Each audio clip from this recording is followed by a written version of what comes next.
My boyfriend got into Tsinghua University, but decided to retake the college entrance exams instead. I tried to persuade him to attend Tsinghua. Later, we went abroad for graduate studies, returned to start a business, and built a prosperous and happy life together. But he killed me after our high school's most popular girl died from domestic violence. This is all your fault for convincing me to go to Tsinghua. If I had repeated the year with Tingting, she would have married me and never suffered domestic violence. So the campus belle was his true love all along. When I opened my eyes again, I had traveled back to the period after the college entrance exams. Lin Mei, I'm thinking of repeating my final year of high school. Go for it. Shen Laiken was delighted to hear my support. Zhao Ting is also retaking the year, with my score. I'm confident the teacher will agree to put me in the same class as Zhao Ting. I nodded in agreement.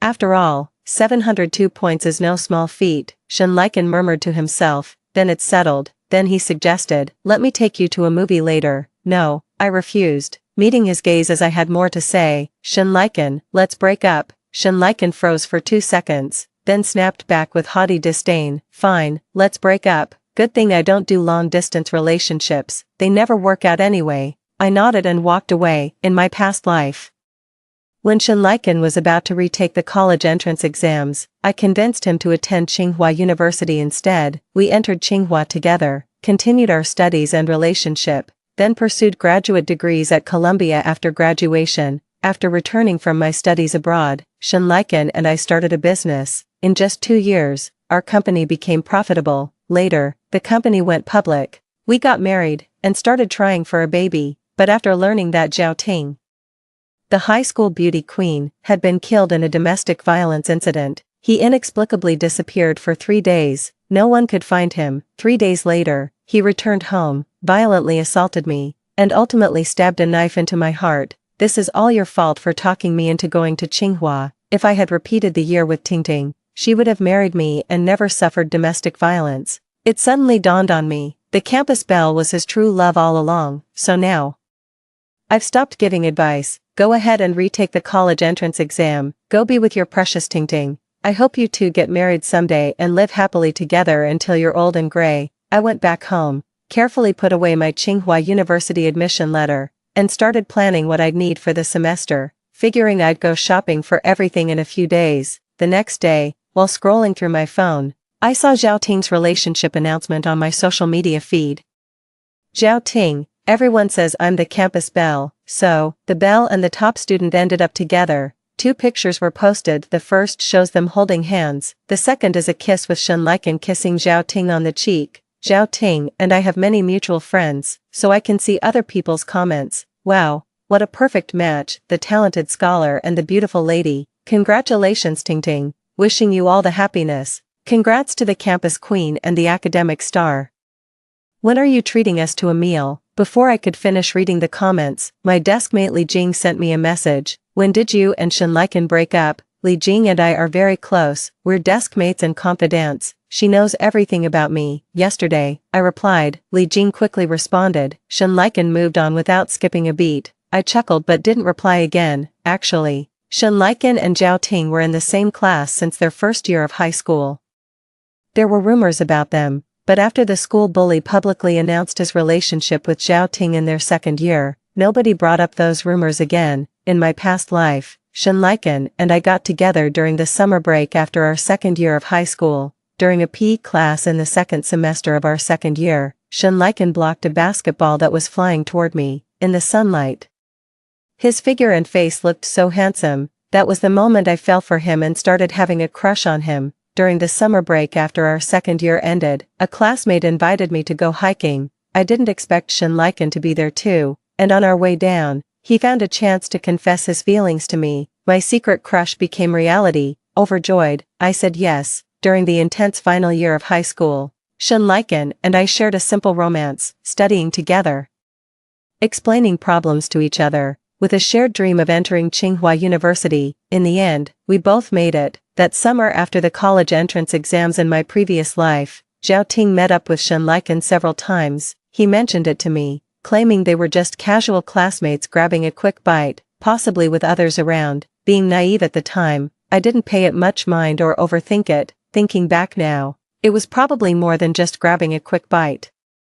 But it doesn't matter anymore. In this lifetime, everything about Shen Liken has nothing to do with me, and I don't want any connection with him. After a long silence in the chat window between Li Jing and me, she sent another message. I've decided to retake the college entrance exams. I talked it over with my parents last night. I don't want to settle for a second-tier university. I'm going to take another shot at the entrance exams next year. In her previous life, Li Jing also repeated her final year of high school and got into Communication University of China on her second attempt. Back then, Shen Liken and I were at Tsinghua. The first weekend after Li Jing started her studies, we took her out for a meal to welcome her to Beijing. Now, hearing her express the same determination she had in her past life, I fully support her decision. Alright, one more year of hard work, and I'll get into my dream university.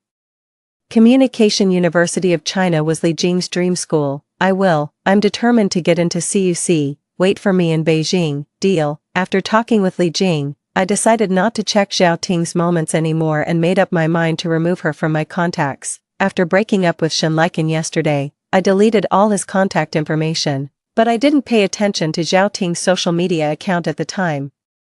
I clicked into Zhao Ting's profile and was about to delete her when a message came through. It was from Zhao Ting herself. Surprised, I opened it. Just then, a flurry of messages came in one after another. Lin Mei, did you see my WeChat post? I've actually had feelings for Liken for ages. I've had a crush on him since we were freshmen in high school, and now, we're finally together. I'm over the moon. Since you and Liken have already broken up, I hope you'll stop bothering him. He and I are going to retake the college entrance exams together, and next year we'll both apply to Nanjing University. Is this some kind of boast or warning? But honestly, I feel completely unfazed. A slight smile touched my lips as I decided to respond. Looking forward to seeing you both get into Nanjing University. May this couple stay together for life. After closing the chat window, I deleted Zhao Ting. Summer break flew by, and 3 days before my trip to Beijing, I arranged to meet with Li Jing. While shopping at the mall, we ran into Shen Liken and Zhao Ting holding hands. When they spotted us, they froze for a moment. Then Zhao Ting leaned closer to Shen Liken, putting on a display of intimacy before smiling and greeting Li Jing and me. Lin Mei, Li Jing, what a coincidence. The two of them walked over to us, standing before me. Shen Liken looked relaxed and wore a natural smile. Lin Mei, when are you heading to Tsinghua? In a few days, I replied flatly. Well, look at you, soon to be a college student, he said with a hint of sarcasm. Zhao Ting quickly chimed in. Li Chen, we'll be college students next year too. Once we get into Nanjing University next year, we'll treat our classmates to a seafood feast. Sounds good. Shen Liken nodded in agreement, his gaze filled with adoration as he looked at Zhao Ting. Don't worry, I'll get into Tsinghua this year. With me tutoring you for a year, you'll definitely make it into Nanjing University. I believe in you. The two gazed at each other affectionately, with Zhao Ting twisting her body as if about to kiss Shen Liken. Hey, we're in public, keep it PG, Li Jing chimed in. Did you need something? If not, we'll be on our way. Zhao Ting finally composed herself and turned to me. Sorry about that. Liken and I are still in that honeymoon phase, we just get carried away sometimes. Lin Mei, you're not jealous, are you? A clear provocation. I shook my head and said calmly, why would anyone envy what I've already experienced and let go of? Zhao Ting felt awkward. Shen Liken was taken aback. Li Jing burst out laughing, realizing what had happened. Shen Liken snapped. Lin Mei, I was the one who dumped you. You're rigid, old-fashioned, a bookworm, and plain-looking. You can't hold a candle to Ting Ting. I stopped wanting you a long time ago, I asked.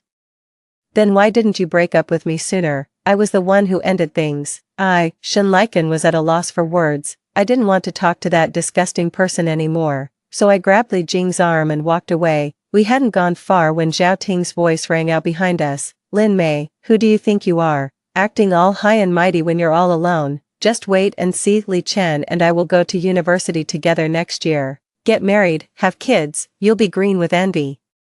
A faint smile touched my lips. We'll just have to wait and see. In her past life, Zhao Ting met her husband during retake classes, a young master from a moderately wealthy family. In this life, Zhao Ting is about to cross paths with this young master again. As for what happens next, we'll just have to wait and see. Just like she said, in September, I stepped through the gates of Tsinghua University, with memories from my past life. I didn't need time to adjust and quickly immersed myself in my studies.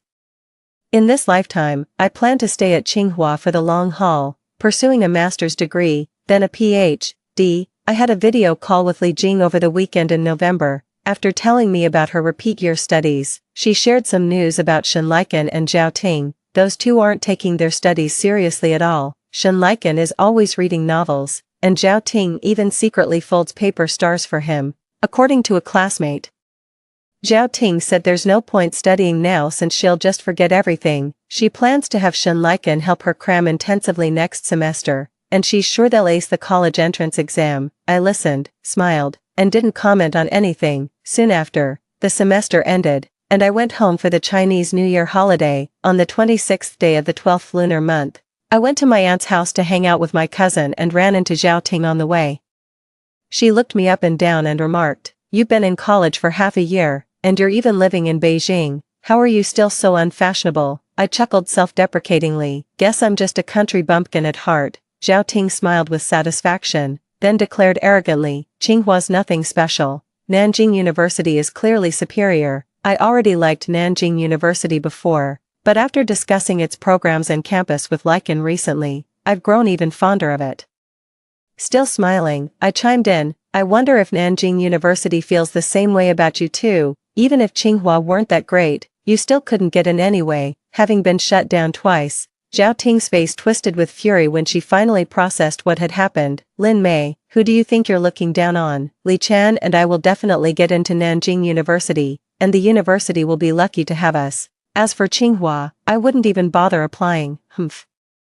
I just smiled and nodded along with their childish talk. Well, as long as they're happy. Perhaps noticing I wasn't going to argue, Zhao Ting tossed her head and changed the subject. "With that frumpy look of yours, I bet you don't have a boyfriend, do you?" She started bragging. "Li Chan and I are still going strong. Just the other day, he bought me this necklace. It wasn't expensive, but it's absolutely lovely. He even promised to buy me a huge diamond ring when we get married someday."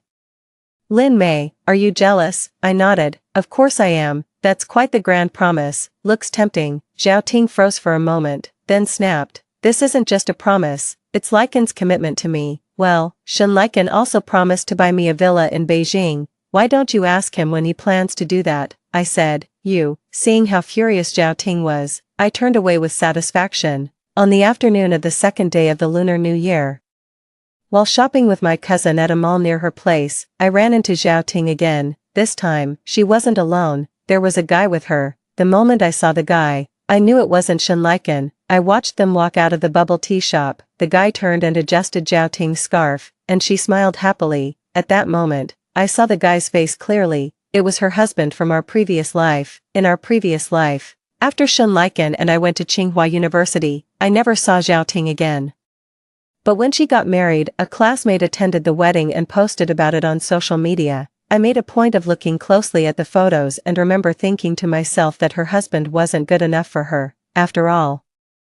Zhao Ting had been the school beauty. That face was the spitting image of Zhao Ting's husband from my memory, no doubt about it. Watching them stroll side by side, so comfortable in each other's company, I suddenly smiled. Was this a love story for three? Or maybe it wasn't. After all, Zhao Ting was just saying how well things were going with Shen Liken before the new year, and now this situation, maybe they're just meeting up as classmates, with the new semester starting.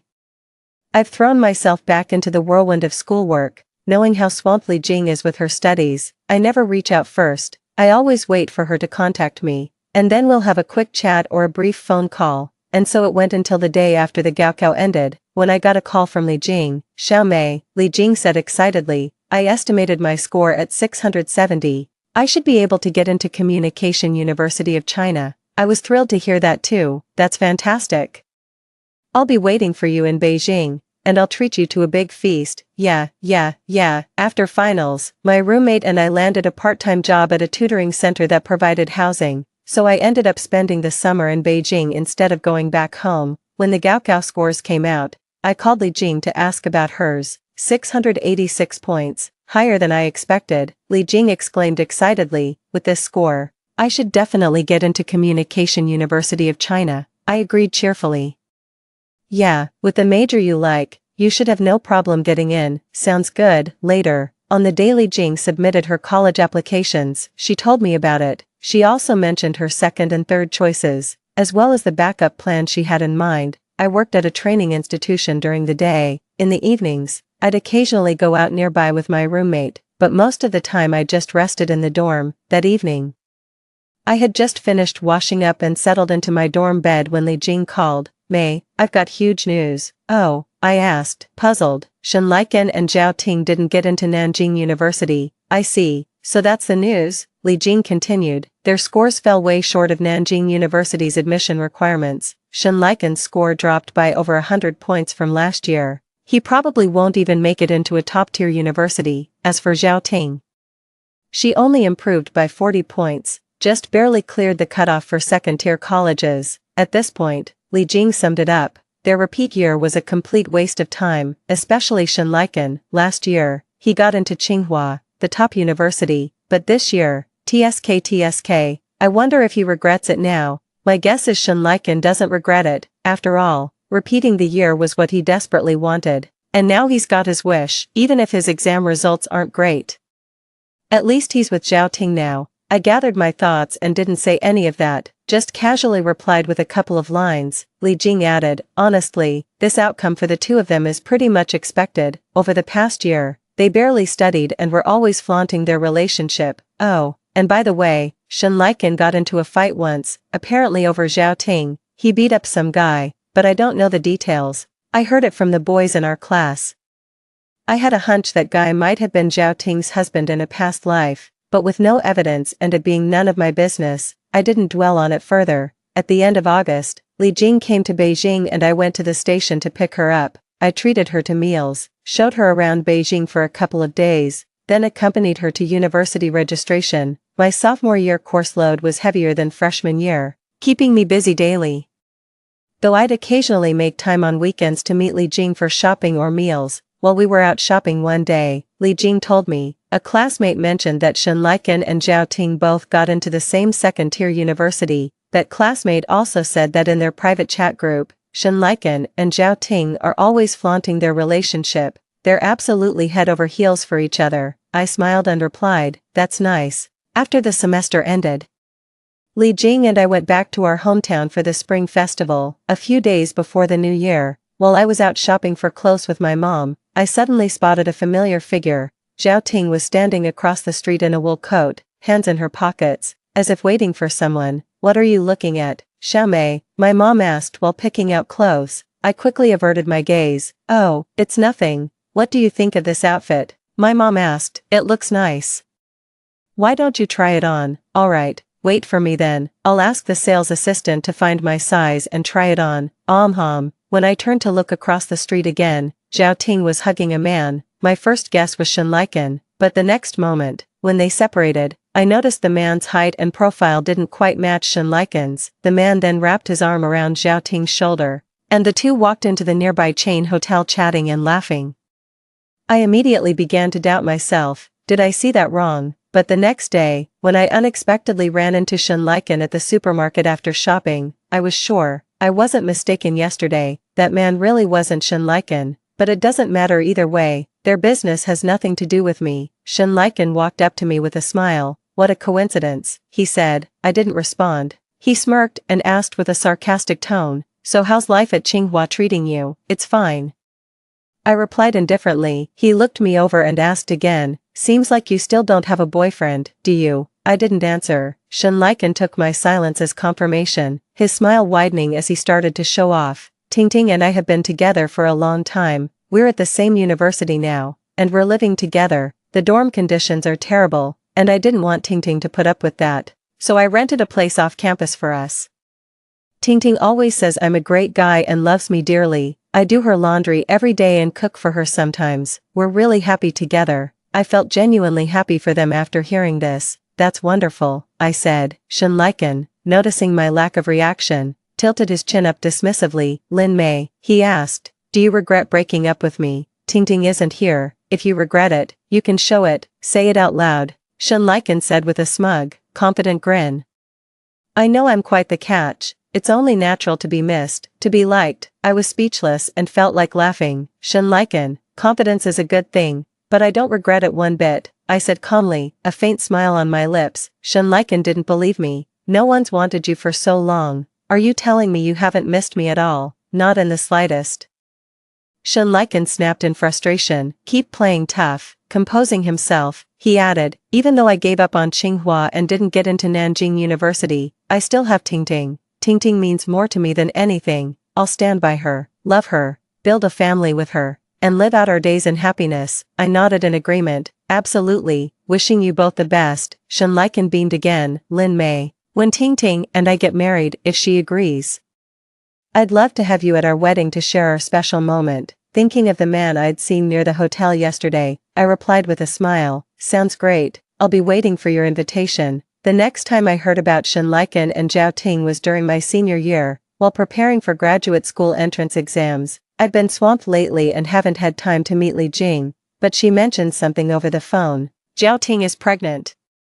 Shenliken and Zhao Ting have both dropped out of school and plan to get married and start a family. I heard Shenliken's family gave Zhao Ting's family a substantial bride price before they officially registered their marriage. Zhao Ting told some classmates she's postponing the wedding because she feels self-conscious about her pregnancy weight. She wants to wait until after giving birth to have the ceremony, so she can be a beautiful bride. I wasn't the least bit surprised by this news. That's wonderful. They've finally made it official. Shenliken's lifelong dream has finally come true in this lifetime. I wholeheartedly wish them all the best. The following year, I got into graduate school. After completing my undergraduate studies, I used the money I'd saved from part-time jobs during college to travel around France for a month. In September, I began my graduate studies while simultaneously preparing for a doctoral program. After graduating from university, Li Jing started working right away. The day before she left Beijing, we spent the entire day together, grabbing a meal, going shopping, and just having a wonderful time. As we parted, she said to me, Xiao Mei, you're incredibly talented and have a bright future ahead. Keep pushing forward, pursue your passions, and become the best version of yourself. I nodded and gave her a hug. Yeah, let's keep pushing forward together, chasing the light in our hearts. Alright, in the second semester of my second year of graduate school, I was swamped with academic work, spending even my weekends buried in research materials at the library. That afternoon, just as I stepped out of the library to meet with my advisor, I received a call from an unknown number. Hello, I answered politely. Lin Mei, it's me, came a male voice from the other end. I was taken aback, unable to recognize who it was. May I ask who's speaking? I inquired. Shenliken.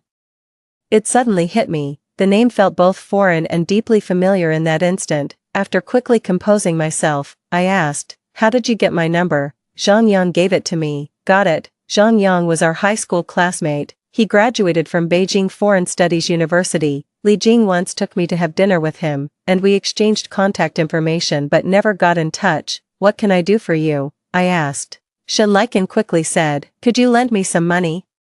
Did I hear that wrong? Shenliken explained. Tingting and I are working down south right now. We've spent this month's wages already. Could you lend me 1,000 yuan? Having processed this information, I refused without hesitation. No. Shenliken was silent for a few seconds on the other end, then spoke again. Lin Mei, I'm really going through a tough time right now. Tingting and I dropped out in our third year of college. After she had the baby, we started working.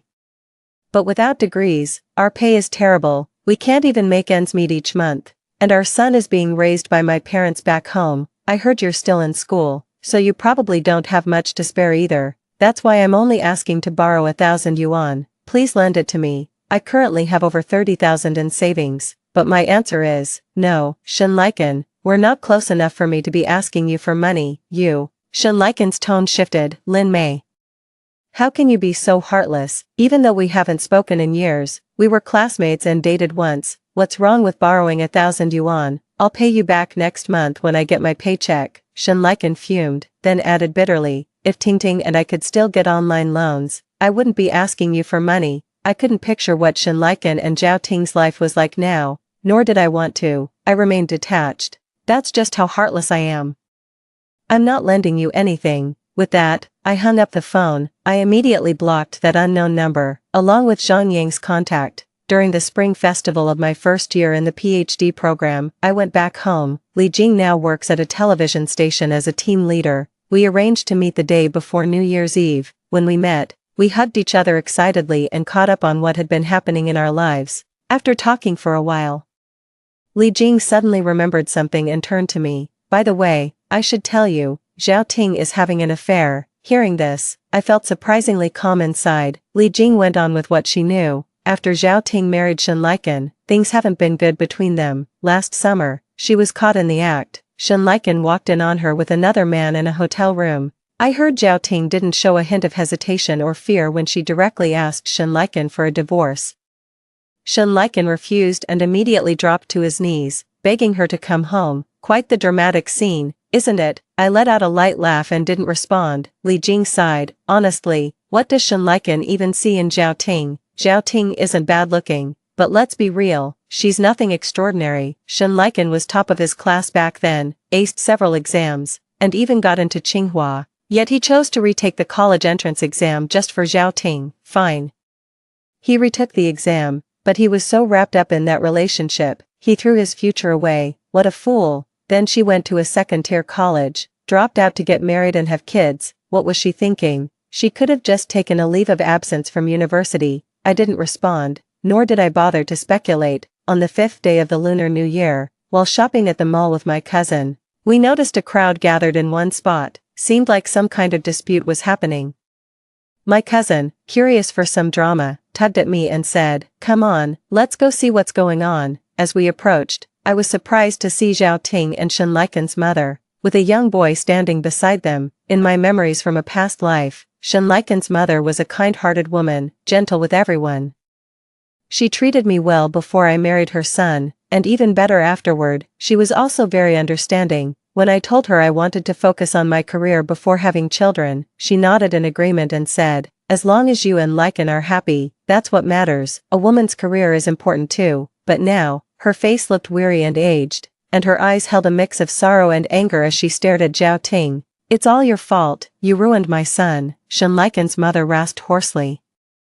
Blaming Zhao Ting. Back then, my son had already been admitted to Tsinghua University, but you insisted he retake the college entrance exams with you. Zhao Ting's face twisted with fury. "Don't you dare make false accusations." "Sure, I told your son back then that I liked him and wanted him to help me retake the exams so we could get into a good university together. But in the end, the decision was his to make. What does that have to do with me? Besides, it's not like your son actually helped me get into a good university anyway. Besides, if your son hadn't repeated his final year of high school, I would have ended up with another man, a rich second-generation heir whose family owns a factory. Your son ruined my chance to marry into wealth and made me suffer all these years with him. Now I can't even get a divorce. It's absolutely infuriating." Hearing these words, Shen Laikan's mother felt a chill in her heart, tears welling up in the corners of her eyes. "Don't cry, Grandma." The little boy quickly reached up to wipe his grandmother's tears. Shen Laikan's mother looked at her young grandson, her lips parting several times as if to speak,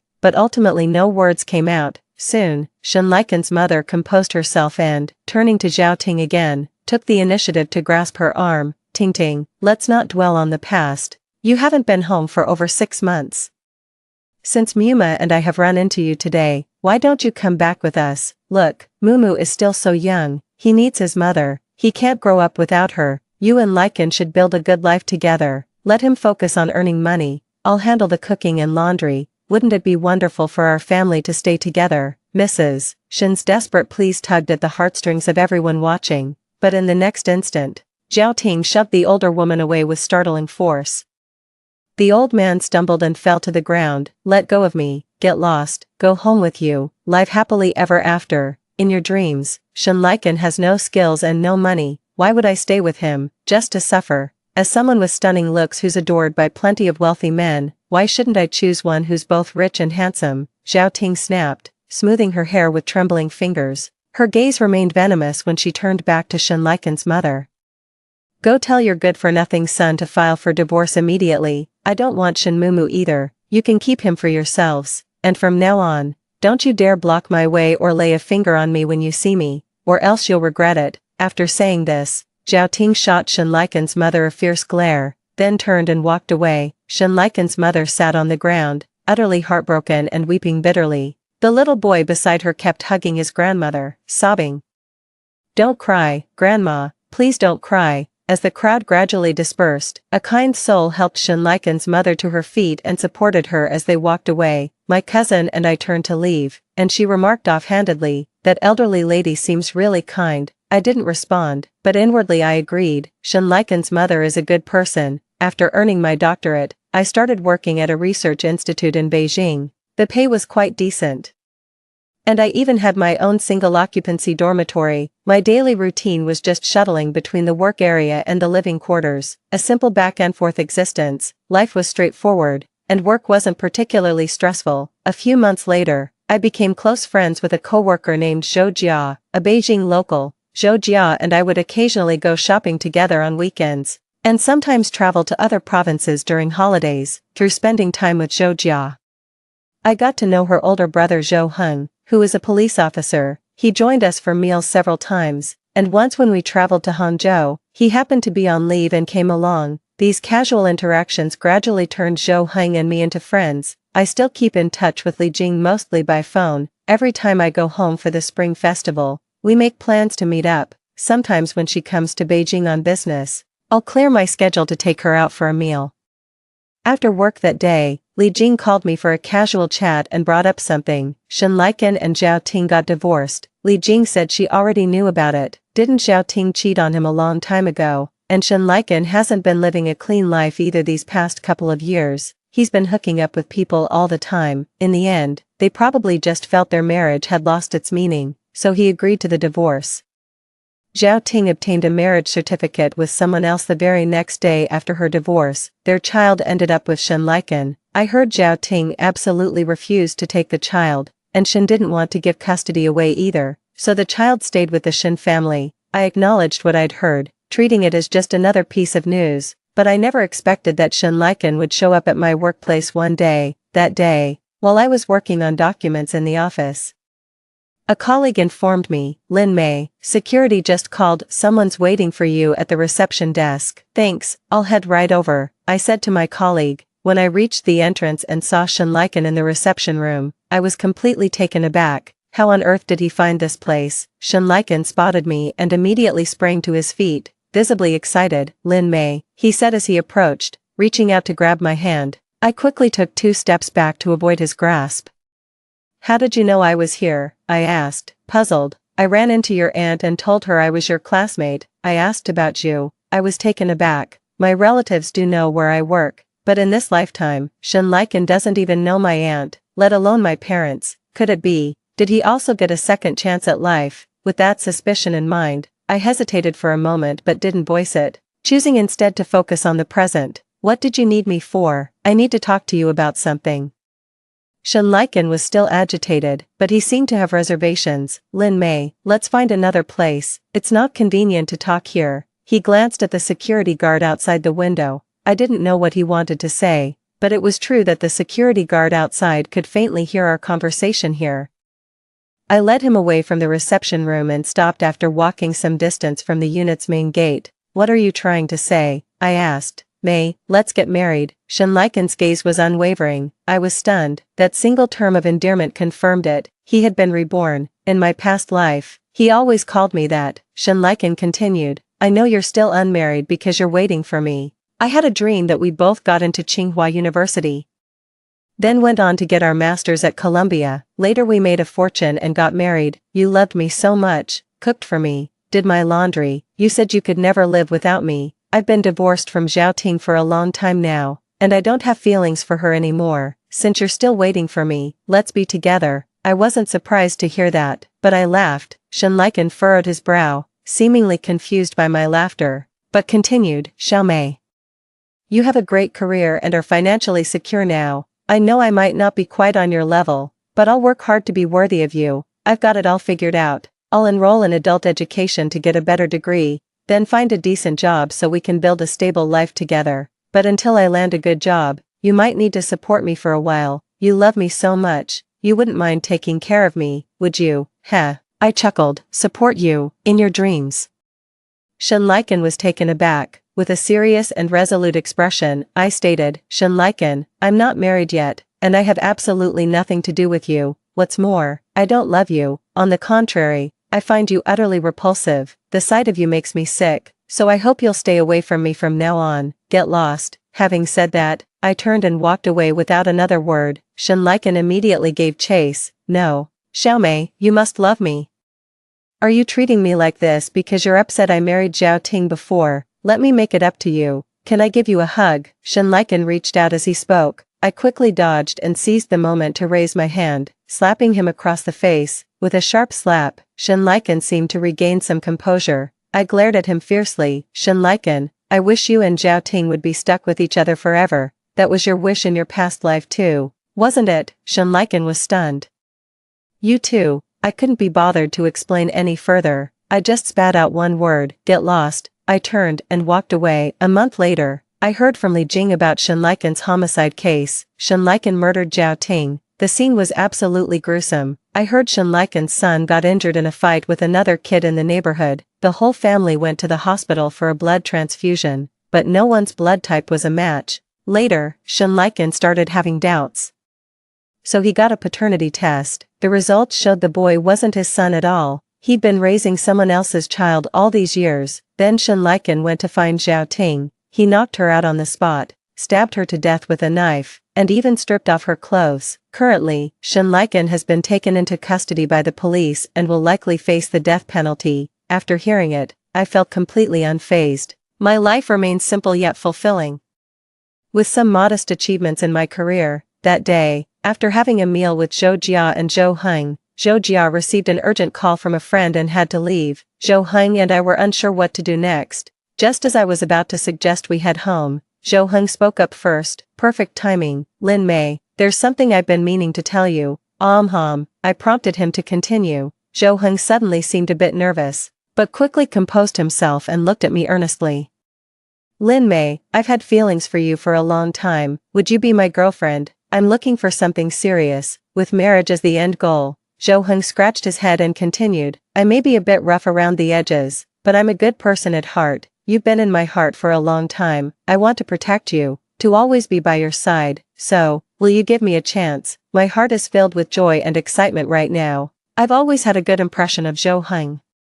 And now that I understand his feelings, yes, I replied with a smile. Zhou Heng, thrilled and overjoyed, immediately took my hand, and our fingers intertwined. Hey, girlfriend. Zhou Heng flashed a charming smile. I played along. Well, hello there, boyfriend. The end. Story 2. In my previous life, after Zhou Yan's death, he bequeathed me an inheritance of 600 million yuan. In his will, he said that although he couldn't marry me as his wife, he could make me a wealthy woman, and I, before the college entrance examination, had accused him of bullying the top student, which led to his expulsion from school. Later, I found out that the top student was a scumbag who had secretly taken photos up my skirt. Due to an accident, I was reborn back to my high school days. In this life, I will protect classmate Zhou Yan. 01. I was reborn, but my consciousness and body hadn't synchronized yet. My hands and feet were weak, and I fell straight to the ground. Su Changsha has fainted.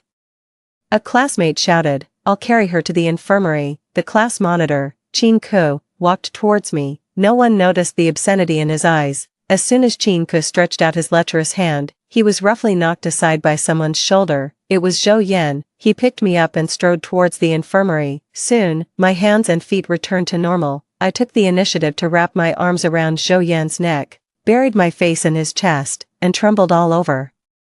Zhou Yan held me tighter and quickened his pace towards the infirmary. Qin Ku followed and asked, Su Changsha, are you okay? Qin Ku's voice made my blood run cold. In my previous life, I thought Qin Ku was an excellent student with both good character and academic performance. He often came to discuss problems with me. As time went by, I regarded him as a friend. That day, after the evening self-study, we stayed in the classroom as usual to discuss difficult problems. Qin Ku said he couldn't see clearly on the draft paper and suggested writing on the blackboard. I was writing the problem-solving steps on the blackboard and didn't notice that Qin Ku was holding a mobile phone and secretly taking photos up my skirt. Zhou Yan, what are you doing snatching my phone? I didn't know how Zhou Yan came back again. He was pinching Qin Ku's mobile phone, his eyes wide with anger, like a frenzied wolf cub. Bang! Zhou Yan punched Qin Ku in the face with amazing force.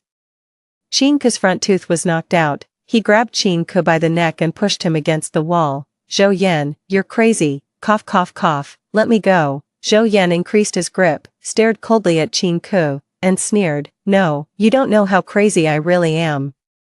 Scumbag, it might be better to cut you up." I smelled a stench of urine. Qin Ku was so scared that he wet himself and was in a state of complete disarray with snot and tears streaming down his face. I won't do it again. I'll never dare again. Brother Yan, spare me this time." Zhou Yan grabbed Qin Ku's hair and dragged him out. I thought Zhou Yan was a bully, so I summoned up my courage and stopped him. "Classmate Zhou Yan, let him go." After thinking for a moment, Zhou Yan threw Qin Ku aside and kicked him. Scram! Qin Ku scurried away in a panic. Zhou Yan pressed his hand on the back of my neck, looked down at me, and his eyes were very fierce. I thought he was going to hit me. After all, I was young and was almost scared to tears. "Tisk, you're so timid, and your eyesight is also bad." He had been holding Qin Ku's mobile phone all the time, his knuckles turning white, and said, "You can scram too." 02. The next day, I was called to the principal's office.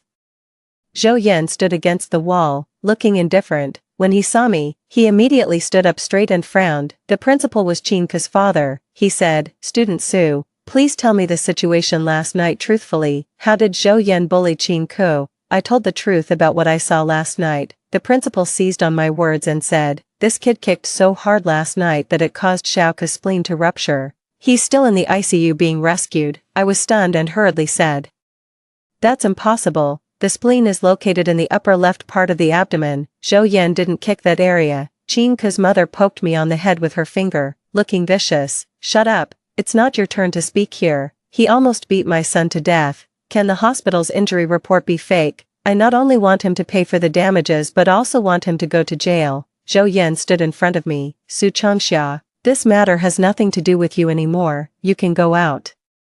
I recalled every detail of last night and said firmly, "Zhou Yan didn't kick Qin Ku's spleen. It's wrong for him to hit someone, but you can't fabricate the injury to frame him. I will testify for him." At this moment, Zhou Yan's father, Zhou Kuan, rushed in. In broad daylight, he reeked of alcohol. Slap! Zhou Kuan came up and slapped Zhou Yan across the face. "You useless thing, you keep causing trouble for me. I might as well raise a dog instead of you."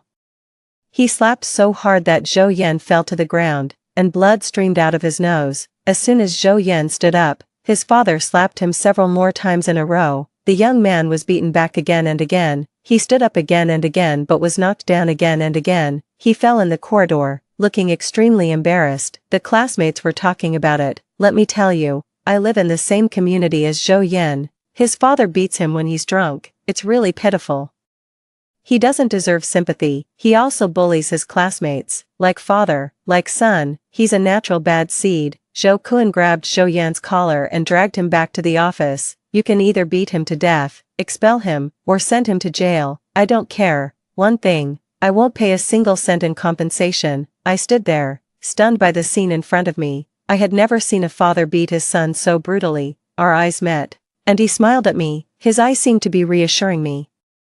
I raised the question in my heart, "Classmate Zhou Yan, why did you hit Qin Ku?" Qin Ku's parents looked panicked. "Our Qin Ku is excellent in both character and learning. Don't try to smear him." I took out a tissue and covered his nose. The tissue was quickly soaked with blood. "Zhou Yan, don't be afraid, tell me your reason." Zhou Yan turned his face away and didn't look at me. "There's no reason, I just didn't like the look of him."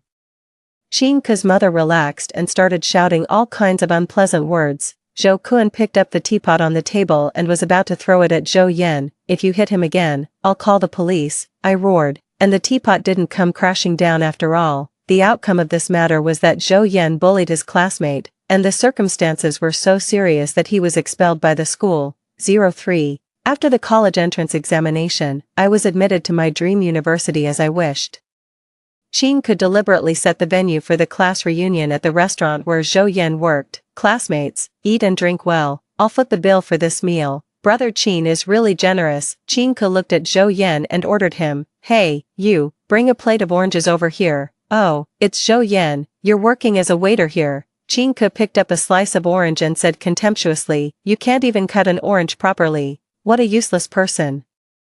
Zhou Yan stabbed the knife into the plate, looking arrogant. "I'm not very good at cutting oranges, but I'm first class at cutting other things." Qin Ke's face turned ashen, his previous sense of superiority vanished completely, and he swallowed nervously. Zhou Yan patted Qin Ke's face. Don't mess with her, I'll be keeping an eye on you all the time. Yes, Zhou Yan glanced at me, and that glance made me feel confused, until, in the second semester of my freshman year, a classmate told me that Qin Ke had been caught secretly taking photos of a sophomore senior sister in the toilet. I then realized that that night, Qin Ke was holding his mobile phone and secretly taking photos up my skirt. So, Qin Ke's parents exaggerated Qin Ke's injury so much because they wanted to scare Zhou Yan and shut his mouth. Coincidentally, Zhou Yan didn't say anything. The principal then expelled him as a matter of course to get rid of the potential trouble. 04. After learning the truth, I went to the chemical factory where Zhou Yan worked to find him. The environment of the chemical factory was very poor, and a pungent smell filled the air.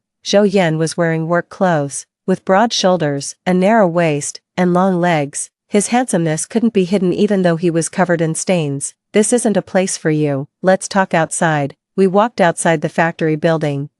What do you want from me? At this moment, a sense of guilt was torturing my heart like a blade. I know everything. You didn't have to hit Qin Ke, you could have called the police. Zhou Yan, why didn't you say it out? He sighed and said, because the world is harsher on girls. I remembered, in our first year of high school, there was a girl in our school who was in a relationship with a boy in the class. The boy took a private video of the girl and blackmailed her family. The girl's parents chose to call the police, and the boy received the punishment he deserved. However, there were all kinds of rumors about the girl in the school. I have the video. It's super explosive. Who wants to see it? I want to see it. Send it to me. She's a delinquent girl. She slept with many men. She also tried to hit on me, but I wouldn't look at her. We good girls should stay away from her. She's so promiscuous. The girl suffered even more serious secondary harm. Her grades plummeted. She developed depression, and eventually dropped out of school. It turned out that Zhou Yan was afraid that I would be like that girl, being slandered, stared at, and criticized. Zhou Yan, was it worth sacrificing your future to protect me? He smiled. Su Changxia.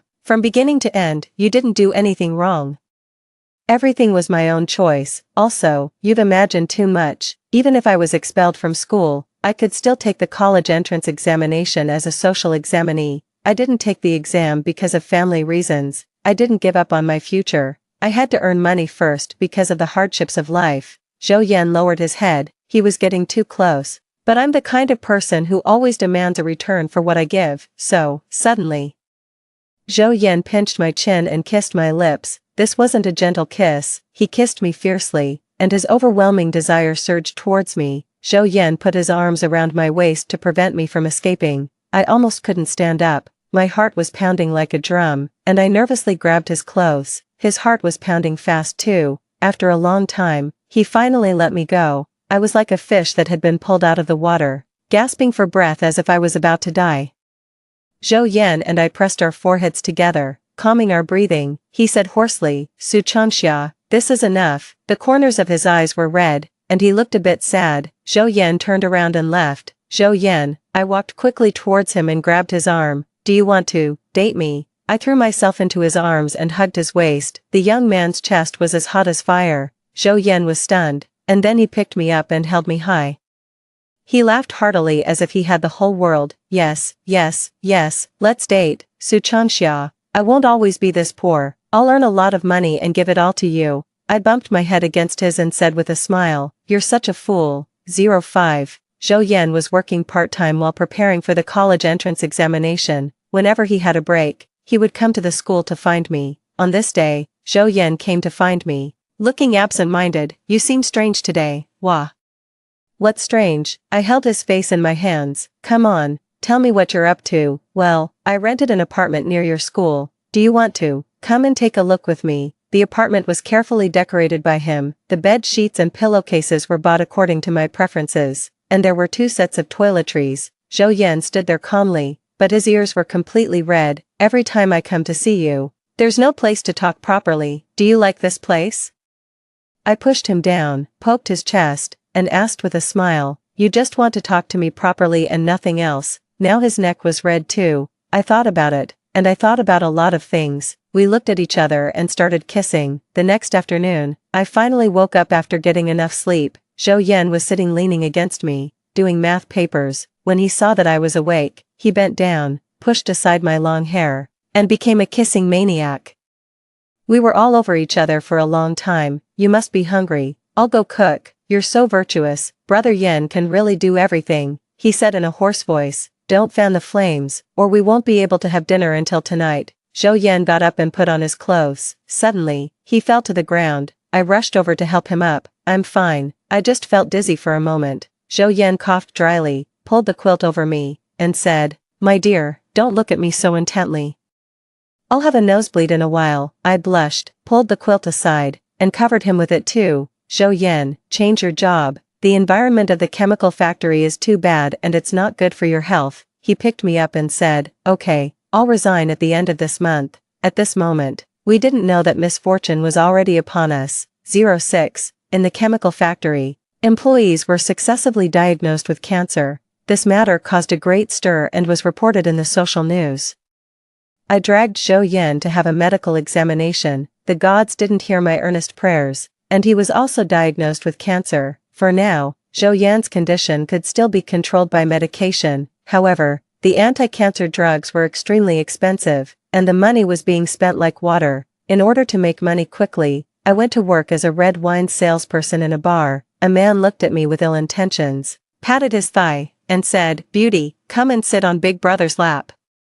If you make me happy, I'll buy as many bottles as you open tonight. This was a substantial amount of income. I needed the money so badly. The man's hands groped all over my body. You're so fair and fragrant. Name a price and stay with me for one night. I regretted it and got up to leave. The man grabbed me and wouldn't let me go. Ignoring my struggles, he leaned in to kiss me. Let go of me. What are you pretending to be innocent for? Big Brother will give you money. So just let Big Brother have a kiss. Suddenly, I saw Zhou Yan in the crowd and felt as if I had fallen into an ice cellar. He went crazy. Zhou Yan rushed over, punched the man in the face, and knocked him to the ground. Bang! He smashed a wine bottle, brandished the broken glass, his eyes fierce, and stabbed towards the man's eyes. Help! Someone's killing me. Behind Zhou Yan, I held on to his waist tightly and cried out loudly, Stop, Zhou Yan, stop.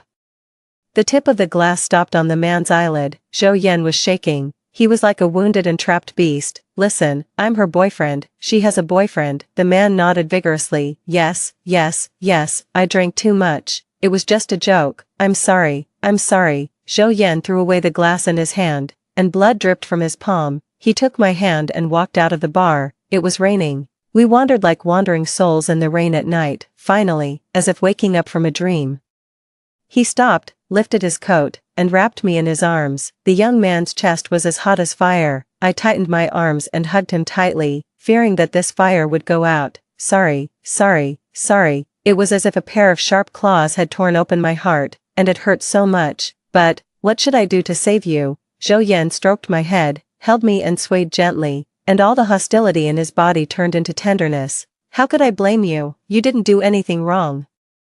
He hugged me tighter and tighter, buried his face in the crook of my neck, and said, Su Chanxia, I love you, I love you, I love you so much. Did raindrops fall into my neck? But how could raindrops be warm? 07. Zhou Yan left without saying goodbye, and I couldn't find him. 7 years later, his lawyer found me. I received an inheritance of 600 million yuan and a letter. Su Chanxia, hello, I'm Zhou Yan. In these 7 years, I've worked extremely hard. I've gone from a penniless young man to a successful and powerful CEO. However, the disease is too vicious. After struggling with it for many years, I still lost. Please don't be sad for Mr. Zhou. Mr. Zhou has never given up on himself. He is very brave and is honored even in defeat. In this life, I can't marry you as my wife, but I can make you a wealthy woman. All the money I've earned is for you. Finally, I hope you forget me, move forward, and don't look back. I wish you find your true love soon and have a large family with many children and grandchildren. Crossed out repeatedly. I wish you a bright future and good health. The last words of Zhou Yan, Miss Su, in addition to the 600 million yuan in cash, the real estate and luxury cars under Mr. Zhou's name are also given to you. I crumpled up the letter and said, Where is he? Take me to see him. The lawyer looked businesslike and said, Miss Su, Mr. Zhou is already dead. Bullshit. I've known him for more than a day. I know he's not dead. Take me to see him. The lawyer took me to Zhou Yan's villa. He was lying in bed, looking haggard and emaciated. I climbed onto his bed and rested my head on his shoulder, starting from his eyebrows and eyes. I touched every inch of him. Mr. Zhou, you look quite energetic. Zhou Yan's ears turned red and he said, "Nonsense, Mr. Zhou is just sick, not useless." He spoke defiantly, still looking like a young man. "Are you satisfied with the touch?" "Not satisfied, you're too thin now, skinny guy." Zhou Yan, we looked at each other, leaned in, and kissed carefully. I held his face in my hands and said, "Brother Yan, this winter is too cold, stay with me until after the spring festival." The cancer cells had already spread throughout his body, and he didn't have much time left. He stroked my head with a gentle smile. Okay, 08, memories of my previous life flashed back in my mind. Due to an accident, I was reborn back to my high school days. Everything hadn't happened yet, and the tragedy could still be changed. Su Changxia, why don't I carry you to the infirmary instead? You're not familiar with Zhou Yan, and it would be so awkward for him to carry you like this. With just one look from Zhou Yan, Qin Ku immediately fell silent. Naturally, I wasn't sick. Seeing that I looked pale, the school doctor asked me to lie down and rest in the infirmary. Zhou Yan didn't leave. He sat on the chair, his long legs bent, with a cold expression on his face, looking arrogant and fierce. However, his ears had been red from just now until now. My brother Yan is the cutest in the world. I looked at the date. Today, it's exactly the day when Qin Ku secretly took photos of me in my previous life. Today is an extremely inauspicious day. I sat up in a start. Quickly asked for a sick leave, and left the school with my steps so fast that they were almost a blur. I was waiting for the bus when Qin Ku, like a lingering ghost, stood behind me. "Su Changxia, are you feeling better? How about I accompany you to the hospital for a checkup?" Qin Ku looked modest and friendly, like a well-behaved student. In my previous life, I was deceived by his false appearance. I said coldly, "No need, scram. Su Changxia, aren't we good friends? Why are you suddenly ignoring me?" The bus arrived, and I immediately got on. There were a lot of people on the bus, and there were no empty seats. Qin Ku also got on the bus. He squeezed towards me, holding a mobile phone in his hand. At this moment, I saw Zhou Yan getting on the bus from the back door. I felt very flustered, with a sense of crisis that fate was difficult to escape. I wanted to get off the bus, but it had already started moving. "Oops, I dropped something." Qin Ku said that. Then squatted down, pretending to look for something, and looked at my legs from bottom to top. His eyes were very lewd, just like in my previous life. I was wearing a skirt. I was just about to hit him with my school bag. "Ah!" Qin Ku let out a scream. Zhou Yan stood in front of me, stepped on Qin Ku's hand, and twisted it back and forth. "What are you looking at?" "Nothing. I'm not looking at anything. Take your foot away." Zhou Yan's face was as cold as water, and he said, "Scumbag," in my heart. I continued, "He should be cut up." Remembering the scene in my previous life where Zhou Yan severely beat Qin Ku, I quickly said, "Classmate Zhou Yan, my head is so dizzy." Zhou Yan turned around to support me. I'm 165 centimeters tall, and he's 189 centimeters tall. This height difference really gives me a sense of security. I leaned against him naturally and secretly touched his waist. Feeling happy, Zhou Yan's attention was focused on me, and the irritability in his eyes turned into worry.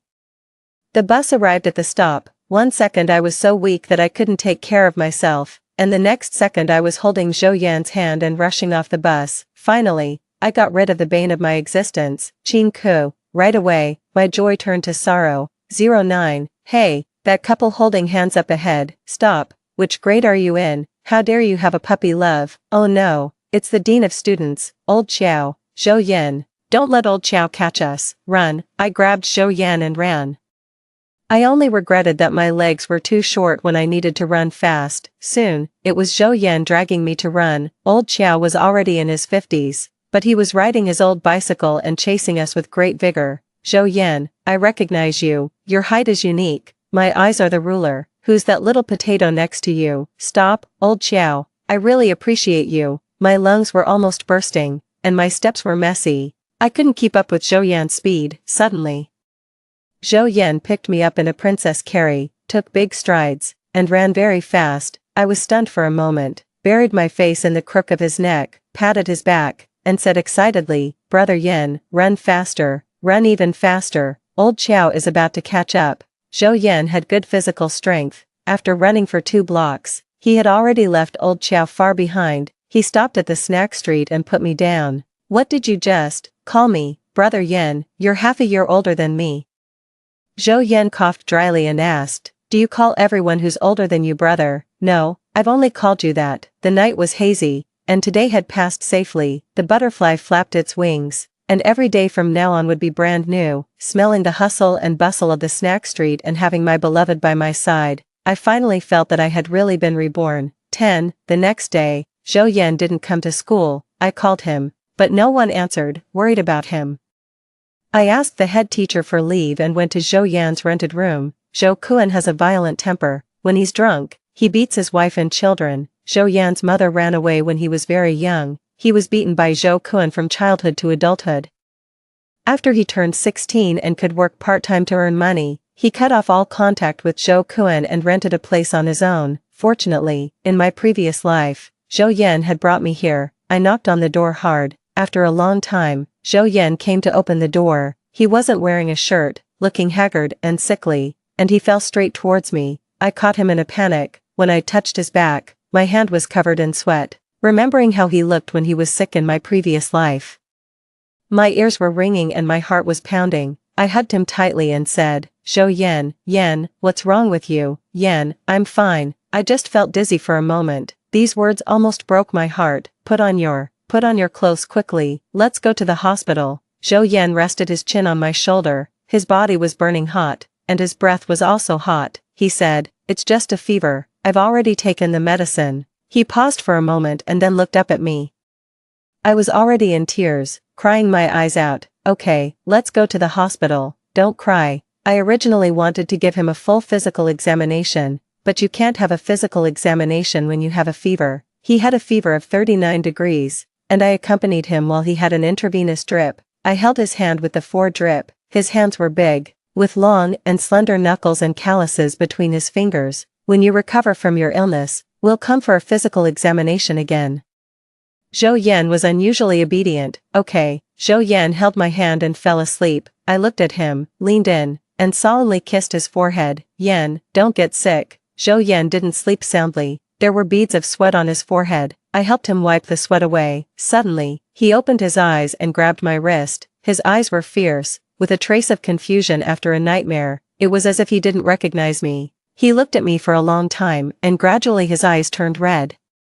What's wrong? Is there something uncomfortable? He pulled me over, hugged me, and said in a deep voice, I'm fine, I've never been better. Su Chanxia, thank you for coming to find me. I stroked the back of his head and felt an inexplicable joy. You're welcome. You have to get better soon. 11. After the exam week in the 3rd year of high school ended and the grades were released, my grades dropped by more than 100 places. This wasn't unexpected. It had been so many years since I graduated from high school, and I wasn't familiar with many knowledge points. I felt Zhou Yan's concerned gaze on me. At the same time, Qin Ke turned around and asked me, Su Chanxia, why did your grades drop so much? Don't worry, stay after the evening self-study, and I'll tutor you. No need. I took the test paper and walked up to Zhou Yan, whining, Yan, I need you to save me. The classmates in the class were puzzled. When did the school beauty get so close to the school bully? What did I miss? Am I the only one who's curious about why the school beauty suddenly stopped talking to the class monitor? There are so many girls who like Zhou Yan, but he never pays attention to them. The school beauty is so confident and even acts coquettishly. I hope she won't be scolded and cry by the cold school bully later. Zhou Yan looked at my test paper and said, sit here, I'll explain the questions to you. The onlookers, I moved my chair over. Zhou Yan's deskmate was very observant and went to sit at my seat. Zhou Yan wrote down the problem-solving steps on the draft paper and explained the questions to me softly. I secretly moved my arm and pressed it against his. The tip of his pen paused for a moment, and he asked, do you understand? I understand. I don't know. When Zhou Yan unwrapped a piece of candy and put it in my mouth, he said seriously, this is a reward for the little kid.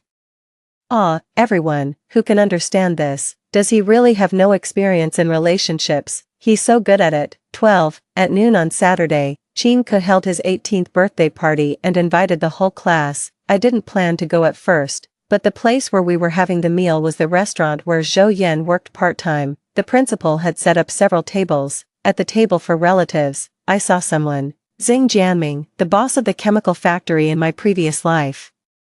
It turned out that Xing Jianming was Qin Ke's uncle. Was this a coincidence? Old Qin, I heard that Xiao Ku is about to be recommended for admission to Tsinghua University and Peking University. Truly, a tiger father has no dog's son. The principal patted Qin Ku on the shoulder and said proudly, the result hasn't been officially confirmed yet, but it's basically a sure thing. Qin Ku was at the height of his pride. Waiter, cut a plate of fruit for this table. Oh, isn't this Zhou Yan? It's my fault, I forgot to invite you. Qin Ku's smile was especially grating. He said, our cold and aloof school bully, why are you working as a waiter? It's so pitiful. If you have any difficulties, tell me. I'll ask my dad to sponsor you. When Zhou Yan saw me, his eyebrows furrowed slightly. I immediately walked up to him and said, I'm not here for the banquet, I'm here to find you. How long will it be until you get off work? 2 hours. Why? Today is also your 18th birthday. I want to cook for you. This place is close to the seafood market. After you're done with your work, we can just go buy groceries. Zhou Yan rubbed the back of his neck, looking a bit silly for no reason. Well, then you can wait for me in the lobby. I'll get off work as soon as I change my clothes. Qin Ku, I went to the restroom first. When I came out, I saw Qin Ku and Xing Jianming going to the stairwell to smoke, so I followed them. Uncle, you saw that waiter just now, right? That's Zhou Yan. He always outshines me at school. His grades are better than mine. And the girl I like also likes him. Last time on the bus, he almost broke my finger by stepping on it. Do you have any way to deal with him? It would be best to make him disappear from this world. Sure, let him work in my factory. Will he agree to go? Lure him with a high salary. Didn't you say he has several part-time jobs and is crazy for money? For a poor guy like him, giving him 7 or 8,000 yuan a month will make him work for me. Ha ha ha, uncle is really brilliant. Let's do it like this. It turned out that it wasn't a coincidence. In my previous life, it was Qin Ku who harmed Zhou Yan. My heart ached so much. Leaning against the wall, I walked towards the lobby while recalling that period of time before Yan's death. He vomited blood every day, so much blood, and there was hardly any flesh left on his body. He endured the intense pain and clung to his last breath. I couldn't bear to see him suffer, so I whispered in his ear, Yan, go, be good, I'm letting you go. Zhou Yan held my hand with great difficulty. I promise you to stay with you for the new year, because of my words. He really held on until the spring festival. I held him in my arms, and it was like holding a pile of bones. I kissed his forehead and said, Happy New Year, my Yan, you're 27 years old now. He smiled, but he didn't have the strength to speak anymore. Yan, I love you, I love you, I love you so much. When the New Year's bell rang, he died in my arms. Originally, in my eyes, Qin Ku was just a rotten apple. I didn't need to do anything. He would naturally fall and suffer the consequences of his actions. So, when I was first reborn, instead of seeking revenge, I chose to avoid him. Now I've changed my mind. I want to get revenge. 13. Su Changxia, what's wrong with you? My face was pale, my whole body was soaked in sweat, and my fingers were trembling. When I saw Zhou Yan, I threw myself into his arms and hugged him tightly. Let me hug you for a while. Just for a while. Zhou Yan was stunned, his hands hanging in the air, and his heart was pounding like a drum. I looked up at him. I want you to hug me. Zhou Yan's breathing became heavier, and he hugged me tightly. The young man's chest became hotter and hotter. Why do I like hugging him so much? Because every time he hugs me, his desire can't be hidden. Zhou Yan's embrace made me feel at ease, and I quickly calmed down. We bought groceries, picked up the birthday cake I had ordered, and went back to the rented room together. When the dishes were served on the table, we sat facing each other. I took out the birthday gift from my school bag and handed it to him with both hands. What is it? Zhou Yan opened the wrapping paper expectantly. It's a love letter I wrote to you. The young wolf opened his eyes wide in shock, and his face turned red instantly, just like a Sichuan opera actor changing his face. He unfolded the love letter. Zhou Yan, brother Yan, hello, first of all, happy 18th birthday to you. The coming-of-age gift I give you is my confession. I like you, a lot. I want to say I love you, but I'm afraid it will scare you. I don't know if you've noticed, but I peek at you several times a day. Do you know how handsome you are? Your model-like figure, handsome appearance, and cold temperament all make my heart flutter. Of course, besides your good looks, I like your soul even more. Yan is very ambitious, hardworking, and strong, although everyone says you're cold and aloof, and you look fierce and arrogant. I know that you're gentler and better than anyone else. This is just my one-sided confession. Don't agree right away. Let me chase you for half a year. Highlight. I'll be 18 in half a year. I'm taking the liberty to confess. I hope you don't think I'm being abrupt. Please believe in my sincerity. In this life, I not only want to be a wealthy woman but also your wife. I wish you a bright future and good health. Su Changxia sends her love. Zhou Yan read the letter several times over and over again.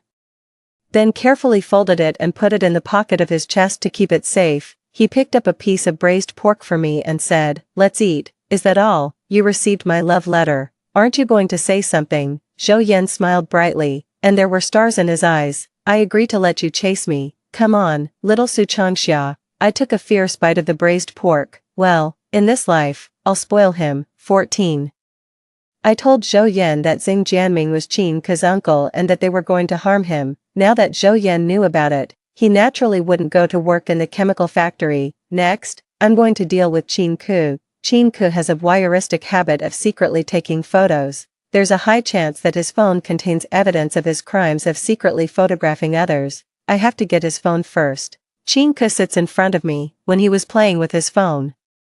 I secretly saw his unlock password. When he went to play basketball, he casually threw his phone into the desk drawer, taking the opportunity of picking up something. I took his phone. I squatted in a toilet cubicle and opened Qin Ke's phone. At this moment, a WeChat message notification popped up. That's when I learned that Qin Ke had a group for secretly taking photos. Qin Ke is the group owner. In the group, he teaches the boys how to secretly take photos of girls on the subway and buses, and how to coax their girlfriends into agreeing to take intimate videos. If the girlfriends don't agree, he also teaches them how to secretly take photos. They also share the secretly taken videos and photos in the group, maliciously discuss the girls' bodies, and the chat records are extremely disgusting. There are more than 300 people in this group. I don't know where else they will spread these videos and photos. I even found out that the boy who secretly took his girlfriend's intimate video and blackmailed her parents in the first year of high school is also in this group. Every time someone secretly takes their girlfriend's private video, the disgusting men in the group will make fun of it, saying not to be as greedy for money as that boy and end up getting caught. When I looked through Qin Ke's photo album, it was full of photos of secretly taking pictures up girls' skirts. Among them, there were even photos of young girls. It's disgusting. It's really disgusting. Qin Ke is really rotten to the core. 15. I let out a sigh and called the police directly. Qin Ke has powerful parents behind him, so this will be a tough battle, but I'm not afraid. I walked out of the toilet. Suddenly, someone covered my mouth and dragged me to the stairwell. Woo woo woo. I thought I had been discovered by Qin Ke. When I took a closer look, it turned out to be Zhou Yan. He held my face in his hands and kissed me. I don't know why. I felt that this kiss was very similar to our first kiss in the previous life. It took a long time for him to let me go. Zhou Yan stroked my lips with his fingertips, smiling gently, and said, Su Changxia in high school is so tender that you can pinch water out of her. It really makes me unable to stop. Are you? My heart was pounding like a drum, because I was too excited and eager. I didn't dare to say that address easily.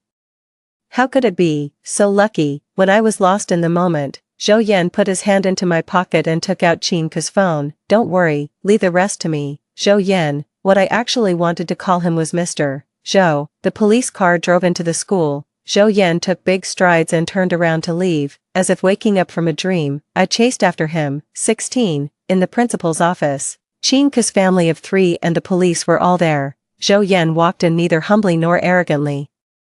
This scene intertwined with the memories of my previous life, making me feel dazed for a moment. The young man still chose to hide me behind him and fight alone. Zhou Yan handed the phone to the police. The police said, the person who called the police before was clearly a girl. I found the evidence of Qin Ke's crimes and asked that girl to call the police for me. This matter has nothing to do with her.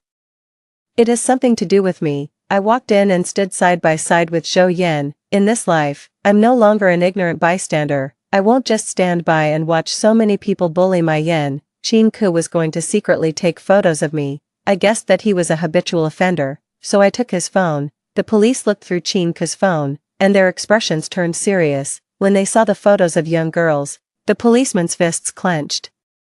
The police took out the handcuffs and said, Qin Ke, come with us to the police station. Qin Ke's mother went crazy. She hugged the policeman's arm and cried out, Weary, our Xiao Ke is innocent. He's a good boy with excellent character and academic performance, they must be framing him. The police played a voice message of Chinku in the group. Secretly taking photos is really interesting. Those girls are afraid that the photos will be spread, so even if they find out, they don't dare to say anything. Their frightened eyes and ashamed expressions really make me excited. Chinku's mother's expression froze for a moment, and she directly stuffed a bank card into the policeman's pocket. The policeman got angry. "What are you doing? How dare you bribe me? Handcuff them all." The principal was calmer than Chinku's mother and said, "Officer, they stole this phone. Is the evidence collection legal?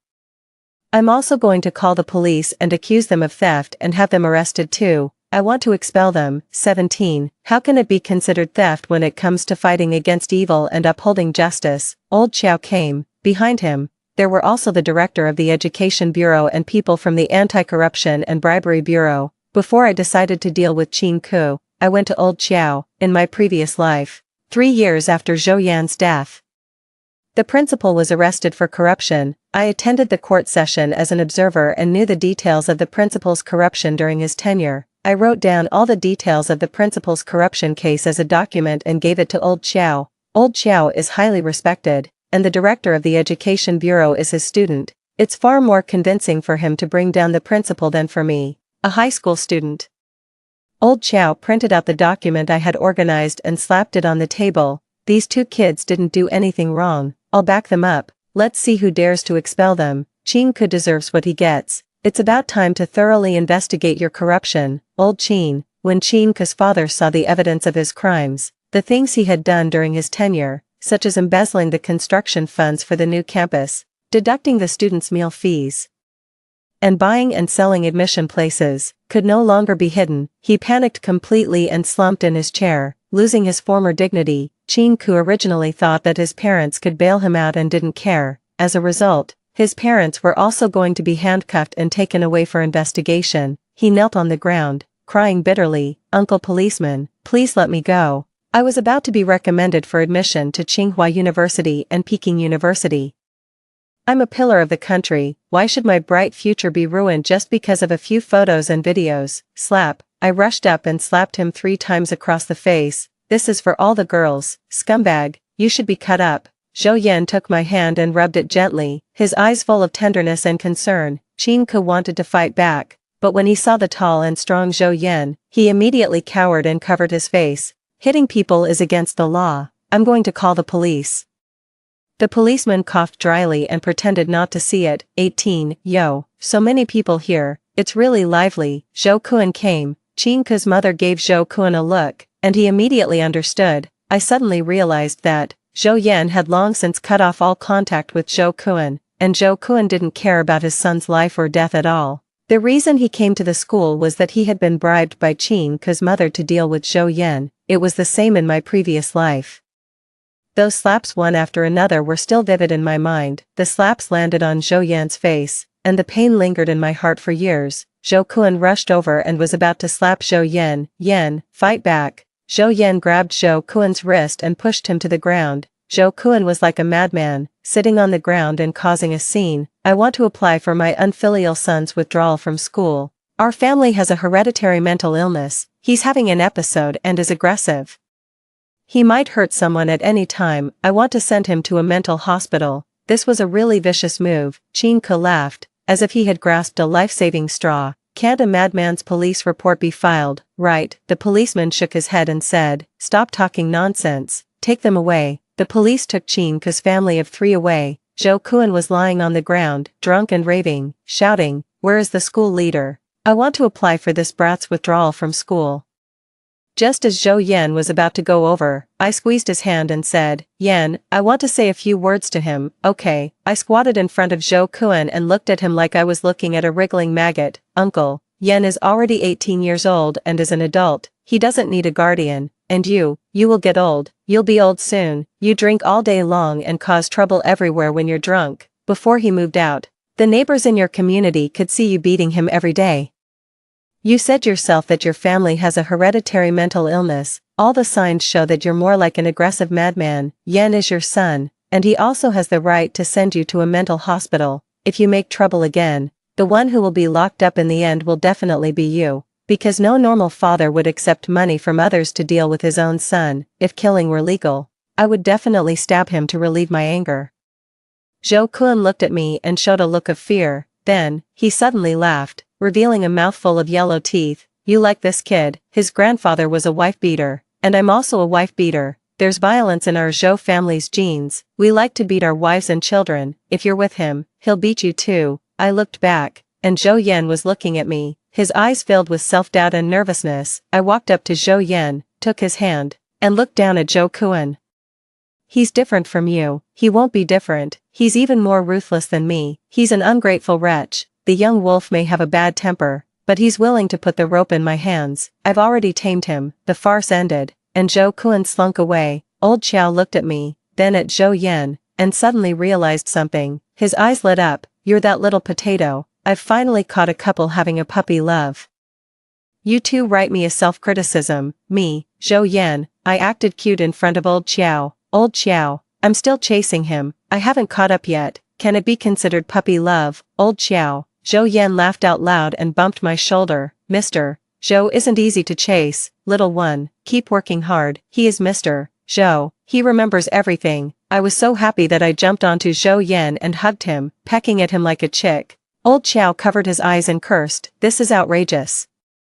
I can't even look. Get down and go back to class. 19 Qin's family of 3 was arrested. Just as I was about to deal with Xing Jianming, I saw the news in the newspaper that the chemical factory had been sealed up and Xing Jianming had been arrested. A man surnamed Zhou sneaked into the chemical factory, took internal photos of the chemical factory, collected evidence of the dangerous operations and the manufacturing of contraband in the chemical factory, and reported it to the relevant authorities with his real name. It was Zhou Yan. During the break, Zhou Yan moved to the desk in front of mine. I handed the newspaper to him and said, Mr. Zhou, you were really quick. Last time when Zhou Yan had a high fever, he dreamed of the memories of his previous life, and he remembered everything. You know I'm not that quick in other aspects. My face turned bright red, and I punched his back with my small fist. Zhou Yan gave me the exercise book with sorted out sample problems and said, Classmate Su Changxia, the college entrance examination is coming soon. Hurry up and study. Don't just think about flirting with Mr. Zhou all day long. Look at the way you look at me. Tut tut tut. It even makes me blush. I was drinking the hot milk he made for me and eating the snacks he queued for an hour to buy. I said contentedly, Zhou Yan, you're the one who's obsessed with love. You even dig the wild vegetables that I like to eat. He stroked my head and looked rather proud. I'm obsessed with Changxia. My preference is you. 20. Now, I am already Mr. Zhou's wife. I was woken up by Zhou Yan and found myself in tears. Qin Ke came over and asked, Su Changxia, are you okay? Rain, Zhou Yan. I rushed over and hugged him tightly, still trapped in the pain of the nightmare. Zhou Yan, you're not dead. You're not dead. That's great. You're not dead. Did you have another nightmare? Zhou Yan let out a sigh, took my hand, and placed it on his face. Wife, touch me from head to toe. I'm here. I touched his body inch by inch. Mr. Zhou looks thin in clothes and has a nice figure without them. He feels really good to the touch. Ahem. Well, Mr. Zhou is still in great spirits. No, I, Mr. Zhou, am even more energetic than in the previous life. Our eyes met. His gaze on me was burning hot. He pushed aside my hair and kissed me with a smile. With him here, my pain will heal, having a second chance. Those old days that we missed will be gradually filled by us. The rain really stopped. Story 2. Not long after I died, my childhood friend, a genius who had been directly admitted to a chemistry program at a top university, committed suicide. No one expected him, always so calm and composed, to go to the extreme of tying up the person who hurt me and, in a reckless act, detonating a bomb, as the sky lit up with flames.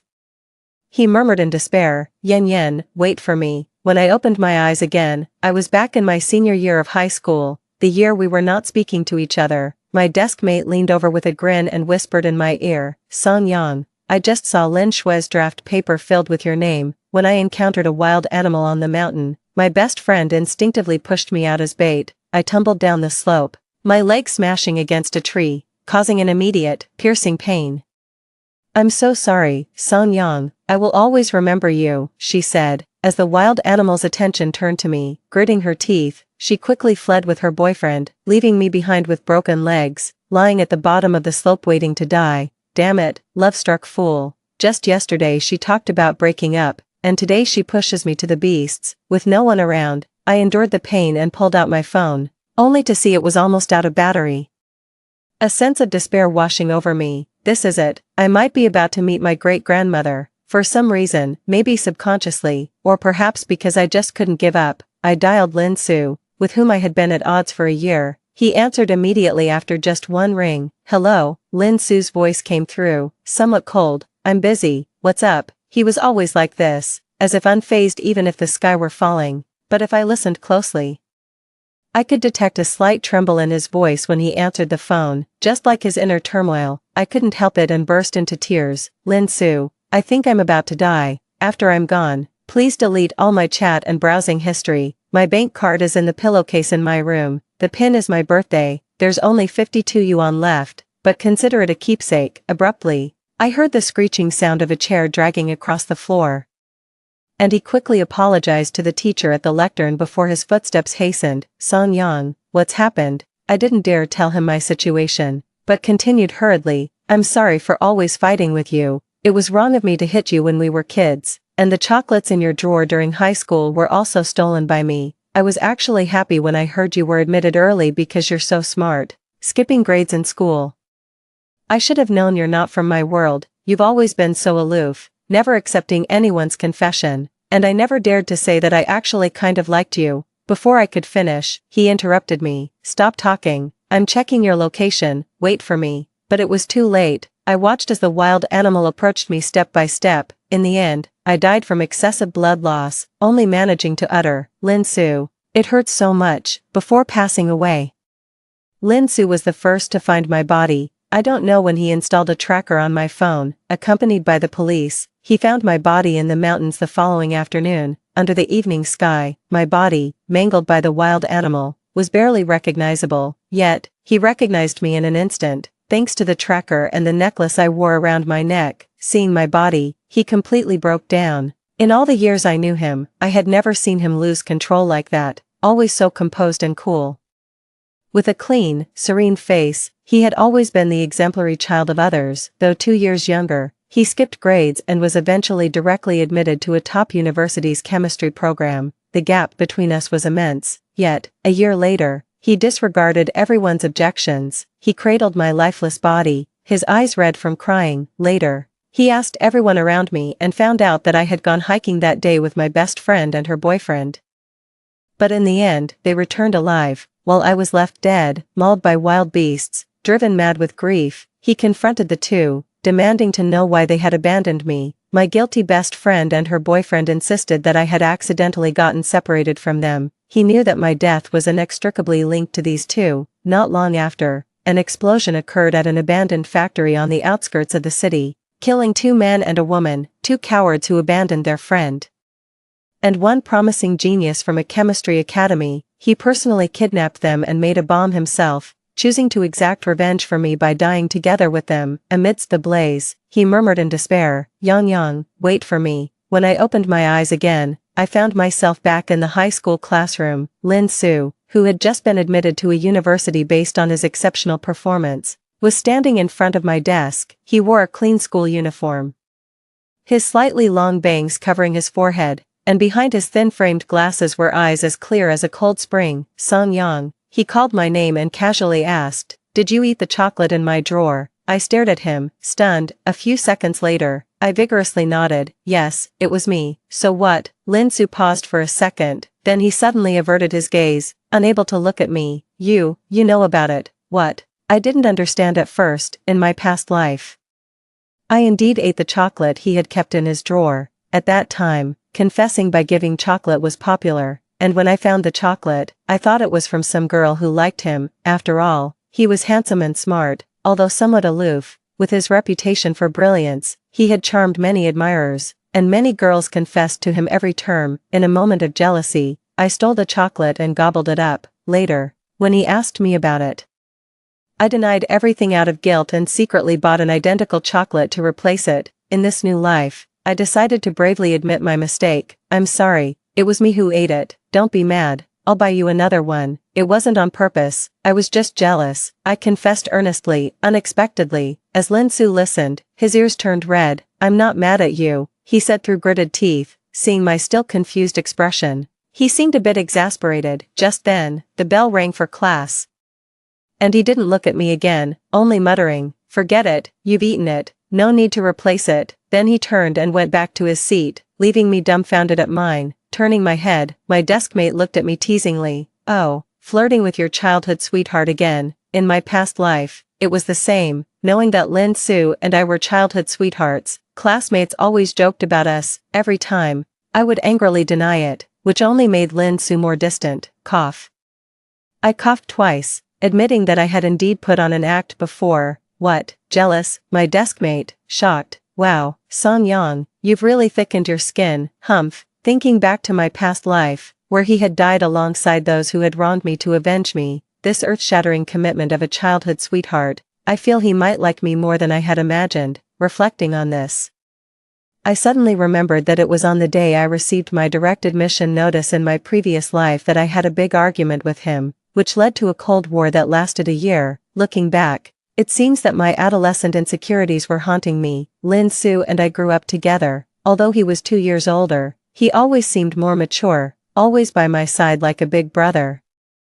It wasn't until the direct admission notice arrived that I truly realized the extent of the gap between him and me. It was vast and seemingly insurmountable. After that day, a prolonged cold war began between us. It was more like a one-sided sulk where I simply stopped interacting with him. Every morning when I arrived at the classroom, he would still habitually place a bottle of hot milk at the corner of my desk. New notes would appear in my drawer from time to time, each one tailored to my weaknesses. On countless nights after evening self-study, he would silently follow me on his bicycle, dispelling the fear of walking home in the dark, until a year later, through my own efforts, I managed to get into his school. Though I was barely admitted, no one knew how I lay on my bed that day, crying until I was out of breath. It was a battle with no end in sight, like a relentless march over a narrow bridge, the pressure constantly suffocating me. On many nights, I would break down crying from the stress of solving problems, yet I dared not waste time and had to suppress my sobs while continuing to work. At such moments, I would often run to the balcony with red eyes to steal a glance at the light in the study room next door.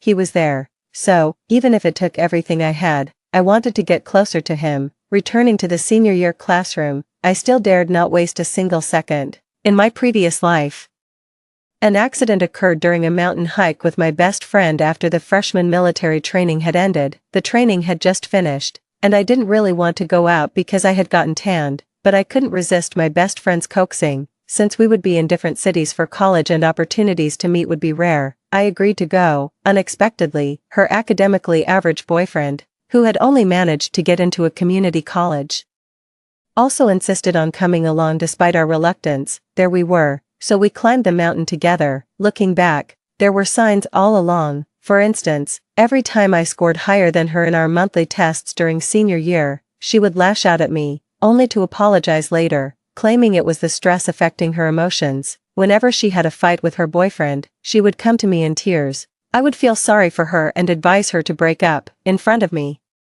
She would agree, but then she would reconcile with him behind my back, even lying about her whereabouts, expecting me to cover for her. And whenever I had an argument with Lin Su, she would relentlessly undermine my self-esteem, manipulate me into seeing the gap between him and me, making me feel unworthy of confessing my feelings to Lin Su. But aren't true friends supposed to wish for your happiness? Such friends aren't really friends, they're more like accomplices to your downfall. So when the bell rang, and Liang Xiao rushed to my seat like countless times before, expertly hooking her arm through mine and chirpily suggesting, "Come on, let's go to the cafeteria and grab some sweet and sour ribs," I unexpectedly shook off her hand. Meeting her surprised gaze, I responded coldly, "You grab it yourself, I'm not going." After that, I didn't wait to see her reaction, but turned to buy a rice ball from the kiosk and returned to the classroom. I still had time in my senior year.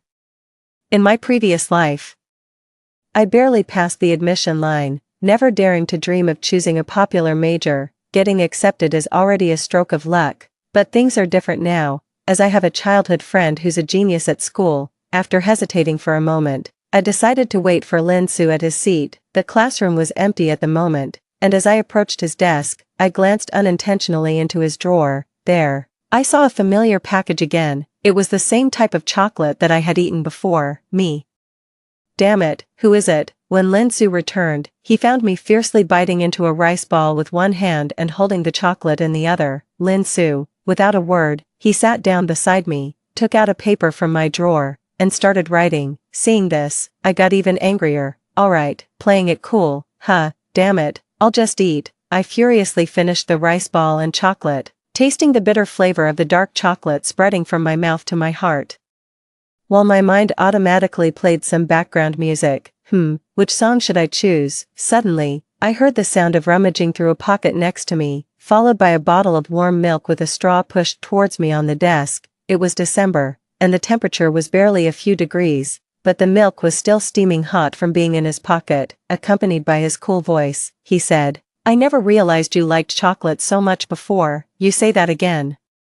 I snatched the milk and took a big gulp. "Ah, that cuts the grease. Don't worry, I'll compensate you with 4 pieces. Oh, it's fine, you eat," he said indifferently while continuing with his work. "My dad brought back a large box from a business trip. If you want, there's more at my house." Huh, oh wow, look who's grown up and learned to lie. Why would you carry 2 pieces of chocolate for no reason? One was for you. He stopped writing, turned to look at me.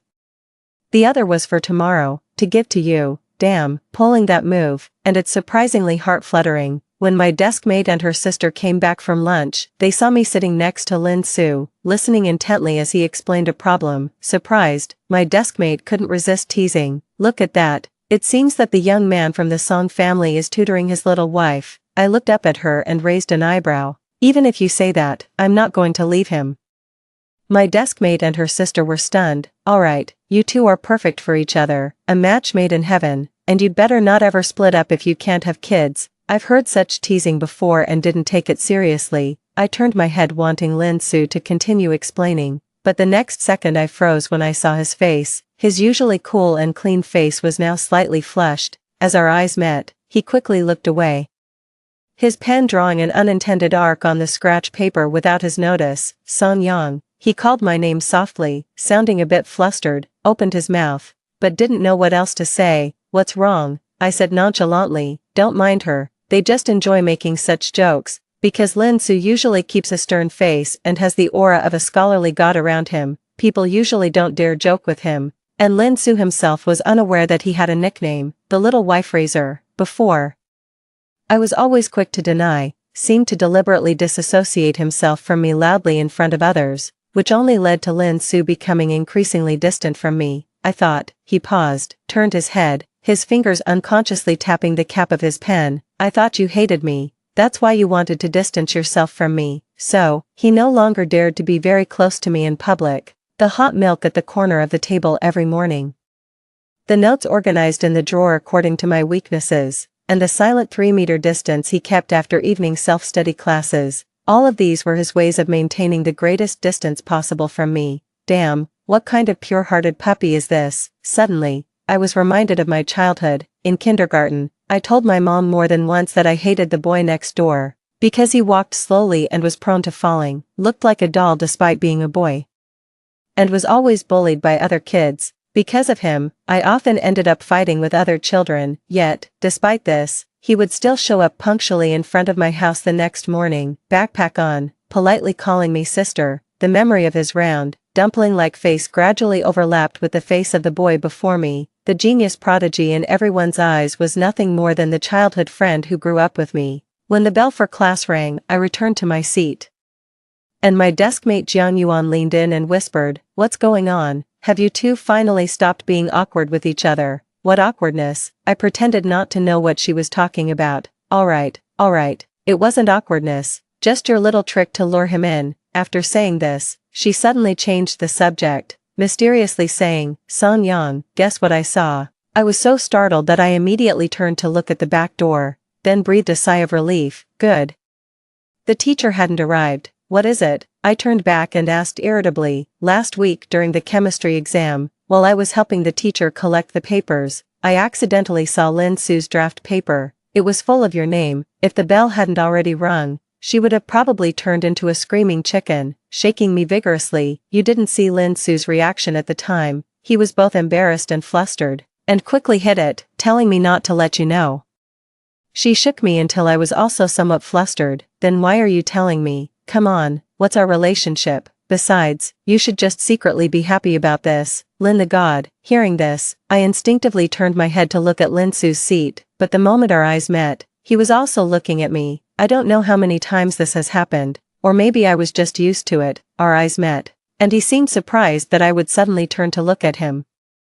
His eyes filled with panic as he quickly looked down, pretending to work on a problem, only leaving me to turn back around, feeling the heat in my ears. A crush is an unintentional look back during class that happens to meet his gaze. Turns out, he also steals glances at me, but all this, I had never noticed before. Ignoring my deskmate's teasing gaze, I pretended to be busy, pulling out several textbooks from my drawer, completely unaware that this class was meant for self-study.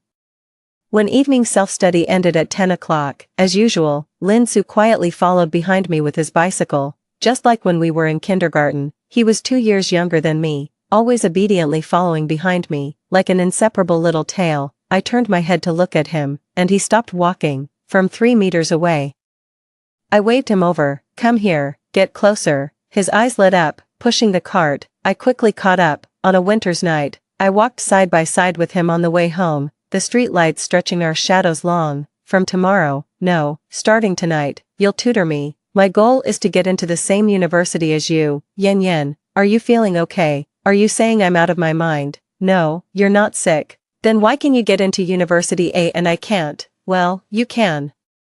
Getting into University A was not just talk. With Lin Su's help, I set up a strict study plan. In my previous life, it was due to exceptional performance in the college entrance exams, plus some luck in choosing preferences, that I barely got accepted. This time around, I want to choose a major I like with Lin Su. Perhaps the heavens gave me a second chance and didn't want me to cheat again. I tried hard but couldn't recall the exam questions I had faced in my previous life, so without much struggle, I began to immerse myself wholeheartedly in studying. Later, when Liang Xiao came looking for me several times, I brushed her off. She thought I was still upset about her losing her temper after the last monthly test, where I scored significantly higher than her by over 20 points. She wanted to brush it off like before, claiming stress, apologizing verbally, but still trying to manipulate me. Although your grades have improved significantly recently, Yen Yen. And I say this only because you're my best friend. You and Lin Su are still worlds apart. He's a genius who skipped grades and got recommended for advancement. Let's not overestimate ourselves. Aha, I nodded non-committally. Are you done? I need to go find Lin Su to help me with some problems. Seeing that I completely ignored her, Liang Xiao got angry. Fine, if you won't listen to me, then let's not be best friends anymore. She thought I would cajole her like before, but I just nodded, turned around, and went to find Lin Su with my papers. With the experience of my previous life, I dared not mingle with someone obsessed with romance again. I didn't miss the flash of resentment in her eyes as I left, though I didn't know what mischief she was holding back. But with only half a year left until the college entrance exams, I didn't want to waste my precious time on her. Soon it was January, and the end-of-term exams were approaching. Lin Su had been chosen to represent our school in a city-level chemistry competition and had been training one-on-one with a teacher for the past 2 days. It was snowing on the day of the competition. During lunch, I sneaked some time on my phone and saw that a milk tea shop I liked had launched a new product, a winter special, something I had never tried even in my previous life. After all, every time I finished my evening self-study, it was already 10 o'clock, and the milk tea shop was closed. I forwarded the news to Lin Su and then remembered that his competition was at 2 o'clock that afternoon. He must be about to leave, so I didn't wait for his reply and went back to the classroom to nap. For the past half-month, following the study plan, I studied every night until midnight and woke up at 5:30 am to memorize vocabulary, getting only about 5.5 hours of sleep each day. My dark circles were more pronounced than ever, if not for chewing on coffee beans to keep awake. I might have fallen asleep during class. The classroom was warm, and I soon fell asleep. In my sleep, I felt as if someone was watching me. Blinking awake, I saw Lin Su. We had just rearranged the seats last week, and I was now sitting by the window. Through the window pane, dressed in a white down jacket, Lin Su stood outside, probably not wanting to wake me. He just quietly watched me, I don't know for how long. The world outside was shrouded in a blanket of white. The accumulated snow reflecting the winter sunlight, his skin was pale and he wore no scarf, his nose slightly reddened from the cold. When he met my gaze, his eyelashes trembled slightly. I was still leaning on the desk, but my right hand had instinctively reached out. The moment my fingertips touched the cold glass, my brain snapped into clarity. I was about to ask why he hadn't come inside when I saw him raise his left hand to cover mine. His clearly defined large hand completely enveloped mine, making my own hand seem delicate in comparison. He slightly curved his lips into a smile, seemingly pleased. Outside, the world was icy and snowy, but the look in his eyes as he gazed at me was so tender, it seemed it could melt the snow. Even though a cold pane of glass separated us, I inexplicably felt warmth at my fingertips. Suddenly, he leaned forward and breathed on the glass. Instantly, the glass fogged up, obscuring his face. I found it amusing, withdrew my hand, and stood up. Carefully navigating around my sleeping deskmate, I went out to meet him, but by the time I pushed open the classroom door, he had already turned and walked away. In the snowy afternoon, the figure in the white down jacket nearly blended into the snowflakes. Left on the windowsill was a cup of packaged milk tea. It was from the tea shop I had just shared with him, their winter special. It seemed he had kept it close on his way to the school, as the milk tea was still steaming when I held it. Had he really come all the way to school before his match just to bring me this cup of milk tea, without even a word? What a silent guy. Feeling cheerful, I lifted the corners of my mouth, ready to take the milk tea back to the classroom, but as I turned and saw the lingering mist on the glass, I froze. Written there, stroke by stroke, were the words "keep going." The light that stayed on late into the night in my room, the 5:30 a.m. alarm, the packets of instant coffee that were torn open. Finishing a bundle of pen refills in half a month, he had seen all my efforts. He might not speak sweet nothings or make grand confessions, but he was there, silently supporting me. On that winter afternoon, he stood by the window, watching me sleep, and quietly wrote those two words, "Keep going, come to my side." On the day the final exam scores were released, I made it into the top 10 of my grade for the first time. Our class teacher, Mr. Fong, stood on the podium, his face creased with smiles. His eyes filled with relief as he congratulated me. "Song Yang has made great progress recently. Keep this up and there's hope for you at university and next year. Everyone should learn from Song Yang." Hearing this, before I could even feel happy, my gaze instinctively searched for Lin Su. He was smiling. When our eyes met, he paused for a second, then silently mouthed "well done." His praise made me break into a wide smile. Seeing this, others in the class spontaneously let out a surprised "oh." My deskmate, Jiang Yuan, leaned in and whispered as before, "I'm so jealous. I wish I had a childhood friend guaranteed a spot at University A to help me with questions too. Jealousy won't help." I tried to keep a straight face, but couldn't contain the smile in my eyes. "He's mine, alright, alright. We're all planning to celebrate New Year's Eve together. Remember to bring your Lin Shueshen with you." She emphasized the word "yours." Hearing this, I realized that nearly 2 months had passed since my rebirth. New Year's Eve. In my past life at this time, Lin Su and I were still not on speaking terms. I feared it would be awkward running into him at the class reunion, so I didn't go on New Year's Eve. Later, I found out that Lin Su didn't go either. He stayed away because he was worried I would feel awkward. That's just like him, always quietly looking out for me in his own way. Thinking it over, I sent him an invite on my way home. "Okay." He agreed immediately but then hesitated. "I have to visit my grandma that night, though. Is it okay if you go ahead by yourself? Do I really need you to babysit me?" He didn't respond, just turned to look at me. It then dawned on me that since my rebirth, I had indeed been sticking close to him every day. Never mind, I'll just go. On New Year's Eve, I dressed in my newly bought clothes and set out for the meeting. It started snowing heavily on the way, and I worried about the return trip. When I arrived, I was surprised to find Liang Xiao had brought 2 guys along. One was her college boyfriend from her past life, Chen Fei, and the other was his best friend, Wang Xiang. Both were from the class next door and known troublemakers, regularly skipping classes to go online. They were the ones always giving apologies under the national flag each month. Chen Fei was somewhat handsome and skilled at sweet-talking, which not only won Liang Xiao over but also led him to pass a love note to me on behalf of Wang Xiang before the college entrance exams. Allegedly, Lin Su was out of my league, And I would be better off with his girlfriend's best friend. Hinting at double dates in the future, I was so frightened at the time that I immediately declined, yet she insisted it was well intended. Looking back, she clearly intended to disrupt my focus before the exams. Truly despicable. I thought more people would make it merrier, so I brought them along. Hope no one minds, Liang Xiao said with a smile. Hearing this, the other classmates couldn't say much. We had agreed on going Dutch, so, out of courtesy for Liang Xiao, no one pushed the issue. I avoided looking their way again and quickly sat down next to Jiang Yuan. Jiang Yuan leaned in and whispered, "You did the right thing breaking it off with her. Does she even listen to reason when she's in love? Please tell her to eat something good for once." "Right," I smirked. Those two had been inseparable since they arrived, whispering sweet nothings, while Wang Xiang leered at the girls in our class. When our eyes accidentally met, he gave me a sly, familiar smile. Ugh. I felt even more uncomfortable. Soon, the room filled up, and the class monitor started organizing games. The game was the classic truth or dare. Since we were still in our senior year and some of us were underage, there was no alcohol. Losers could choose between juice or water. As classmates who saw each other day in and day out, we all knew who the couples in the making were, so the game was played with a bit of matchmaking. Laughter filled the room until I drew the card that meant punishment.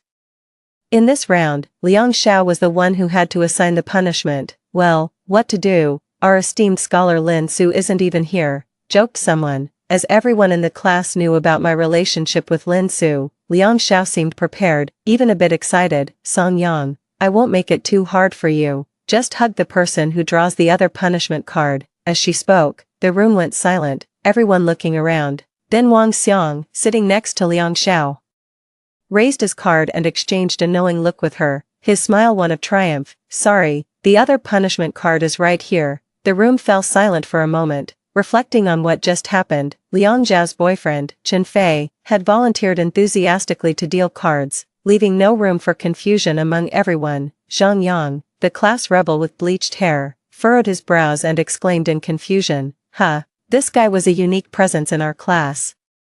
Thanks to his family's wealth, his father had donated a building to the school upon his admission. Consequently, despite his poor grades and his rebellious dyed hair, and even though he occasionally skipped classes or arrived late, no one dared to reprimand him. "Liang Xiao, are you out of your mind? Why are you siding with outsiders against our own classmates?" he blurted out, causing the rest of the class to frown and look towards Liang Xiao and her group. "Yeah, Liang Xiao, what's going on?" they echoed, noticing her discomfort. Feeling her boyfriend's disapproving gaze, Liang Xiao bit her lip and defended, "It's just a game, right? Everyone took their punishment before, so why can't Song Yang take it now? It's just a hug, nothing serious." Wang Xiang chimed in with a grin as he walked towards me, arms already outstretched. To avoid any misunderstanding, I pushed Jiang Yuan, who tried to shield me, aside. I had already calculated how to deliver a kick that Wang Xiang wouldn't forget. Just then, the door to the room was flung open. Everyone instinctively turned towards the door. Lin Su, dressed in a black down jacket, appeared. Seeing Wang Xiang already close to me, he frowned slightly and quickly approached. Before I could react, he had pulled my arm and positioned me safely behind him. At the same time, Zhang Yang also sprang into action, grabbing Wang Xiang, who was slightly shorter, and pushed him like dominoes, causing both him and the couple behind him, Liang Xiao and Chen Fei, to fall over embarrassingly. "You think you're worthy of her, you toad lusting after swan meat." Zhang Yang was furious. He might be a troublemaker, but he was not foolish and had a strong sense of justice. "Looking like a joke, and you think you deserve a hug from our class's top beauty." As the couple tumbled together, their foolish affection for each other was clear as day. "Who the hell are for each other was clear as day. Who the hell are you?" Liang Zhao's boyfriend, clearly aware of Zhang Yang's status, didn't dare retort and just glared daggers at Lin Su, who was shielding me. Thinking to myself that he was a loose cannon, I suppressed the urge to tell him to stay away if he didn't want trouble, and instead affectionately took Lin Su's arm. "He's the boy next door I grew up with," I said. At this, Lin Su stiffened but didn't pull away, realizing the situation. The rest of the class started to blame the trio led by Liang Xiao. Liang Xiao, embarrassed, instinctively tried to cling to Chen Fei's arm but was harshly shrugged off. "Aren't I embarrassed enough?" he snapped, glaring at Liang Xiao before quickly leaving the room. Seeing this, Liang Xiao scrambled to her feet and followed him, only Wang Xiang remained, still pinned down by Zhang Yang.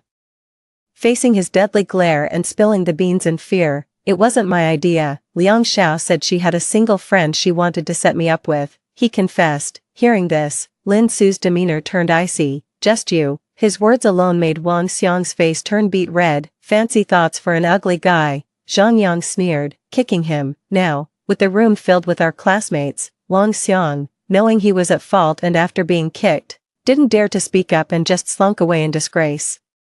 Everyone looked at me and then at each other, before turning their gaze to Lin Su, whose expression was even colder than usual. It seemed everyone had lost the desire to continue playing around, and they started suggesting that it was getting late and that our study god should be getting some sleep. They urged me to take him home. Me, am I some kind of dog trainer? With no other choice, I led Lin Su away, but not before shooting Jiang Yuan a look. Don't think I didn't see it.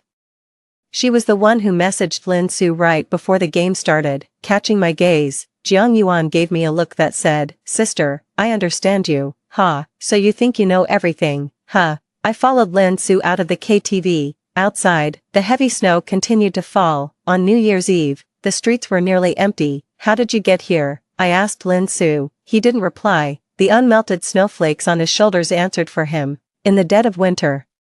Running all the way here from his grandmother's house, it wasn't hard to guess why. "Don't worry, I wasn't bullied." Silence. "You arrived just in time, and everyone from class was there, so they wouldn't have let me be bullied." Still silence. "If you're going to sulk like this, then I'm leaving." With that, I turned around and stormed off, but I hadn't taken more than a few steps when I slipped on the snow. As I was about to hit the ground, I instinctively grabbed Lin Su's arm. Seeing this, he also instinctively pulled me up. However, the force was mutual. He grabbed me but lost his own balance due to the slippery road. With a thump, both of us ended up falling into the snow together, him holding me in his arms. Snowflakes landed on the nape of my exposed neck, bringing a slight chill. Stunned, I looked at Lin Su, whom I had toppled onto the ground. Too close, I could clearly see through my glasses the eyes behind his. In them, there was clarity, reflecting only my figure. Meeting my gaze, his eyelashes fluttered, and he suddenly spoke. "So, in your heart, am I still just the boy next door who grew up with you?" Huh. His question caught me off guard, and I inadvertently breathed out, fogging up his face. I watched as his face turned instantly red. He pushed my head away and quickly stood up. Then, like lifting a large doll, he pulled me up from the snow, steadying me and brushing off the snowflakes from my body. "It's nothing," he finally spoke again, his voice hoarse. "Let's go back." The walk back was incredibly quiet. Lin Su's parents were at his grandmother's house for the new year, and his place was empty, but considering the close encounter we just had in the snow, and finally understanding the implication of his earlier words, my heart was still racing, and I felt too shy to invite him over to my place for the new year. The stairwell in the old building was dimly lit as I followed him upstairs. One step behind, he coughed loudly twice.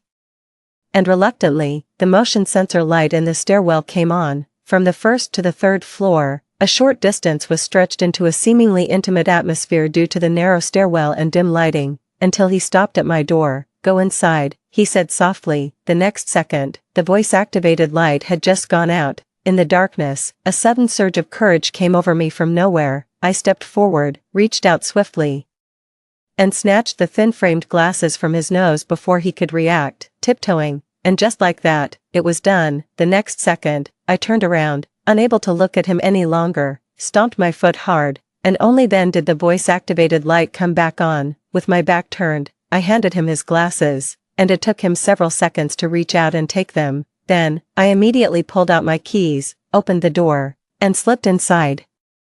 My parents were watching a comedy show on the Spring Festival Gala, laughing joyfully. Hearing the door close, they only glanced up at me briefly. "You're back." Then their eyes were glued to the TV again. I leaned back against the door, my heart pounding wildly. Damn, I can't believe I was actually that bold. Thinking this, I stood still to calm down for a few seconds. It wasn't until I realized that there was no sound of the door closing behind me that I sensed something was off. I turned around and peered through the peephole at the door. Outside, Lin Su still stood there motionlessly. From my angle, I could vaguely see his ears and the side of his face flushed red. A long while passed, and only when the corridor's light went out again did he finally raise his hand to cover the side of his face I had just kissed. In the darkness, I heard him let out a frustrated ah, and then he turned his head to look towards my door. Our eyes met. And even though I knew he couldn't see me, my heart skipped a beat, so I immediately turned and ran back to my room, so swiftly that my mother exclaimed, "What are you doing? Acting like a thief." Indeed, I was stealing hearts. I collapsed onto my bed, burying my face in the pillow. It took a long time, until my face turned red and I was almost out of breath. Before I finally lifted my head, my heart was still racing. Before I could calm down, my phone in my pocket vibrated twice. Pulling it out, I saw a message from Lin Su. "Lin Su, I'm not mad at you." His awkward tone clearly responded to what I had said at the KTV entrance earlier. How adorable. Even I didn't realize I was smiling as I was about to type a reply to his message when suddenly a whoosh sound came from outside. The next second, fireworks burst into the air. It was midnight. I sat up from the bed, about to go to the balcony to watch the fireworks, but then my phone vibrated twice again. "Lin Su, Happy New Year." Yang, Lin Su, good night. With the sound of one firework after another exploding outside, along with Lin Su's timely blessing, countless broadcast messages also arrived, but I couldn't be bothered to look anymore. I tossed the phone aside, flipped over, and buried myself back in the blankets. There was no need to go to the window to see the fireworks anymore, I thought, because the biggest firework of the night had already exploded in my heart. Winter turned to spring. And soon it was the second semester of my senior year, less than half a year left until the college entrance exam. After the mock exam results were released, I made it into the top 3 of my grade for the first time. Mr. Fong, our homeroom teacher, was as thrilled as before, his eyes nearly disappearing as he smiled.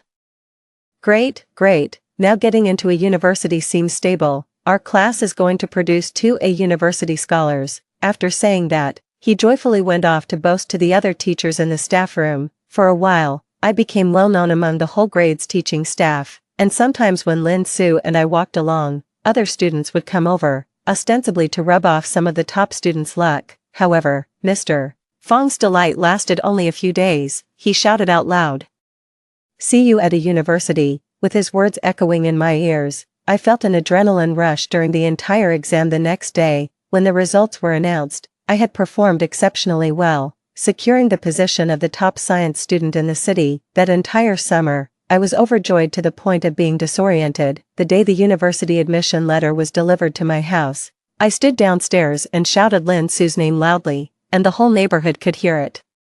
Amidst the curious neighbors peering out of their windows, a familiar figure finally appeared at a familiar third-floor window. Seeing me downstairs, his lips curved into a smile instantly, and I, raising the admission letter in my hand, waved my arms joyfully. "I got into a university," I shouted happily. "Now we can go to a university together." Hearing this, all the neighbors who had opened their windows to watch the excitement burst into laughter and congratulated me warmly.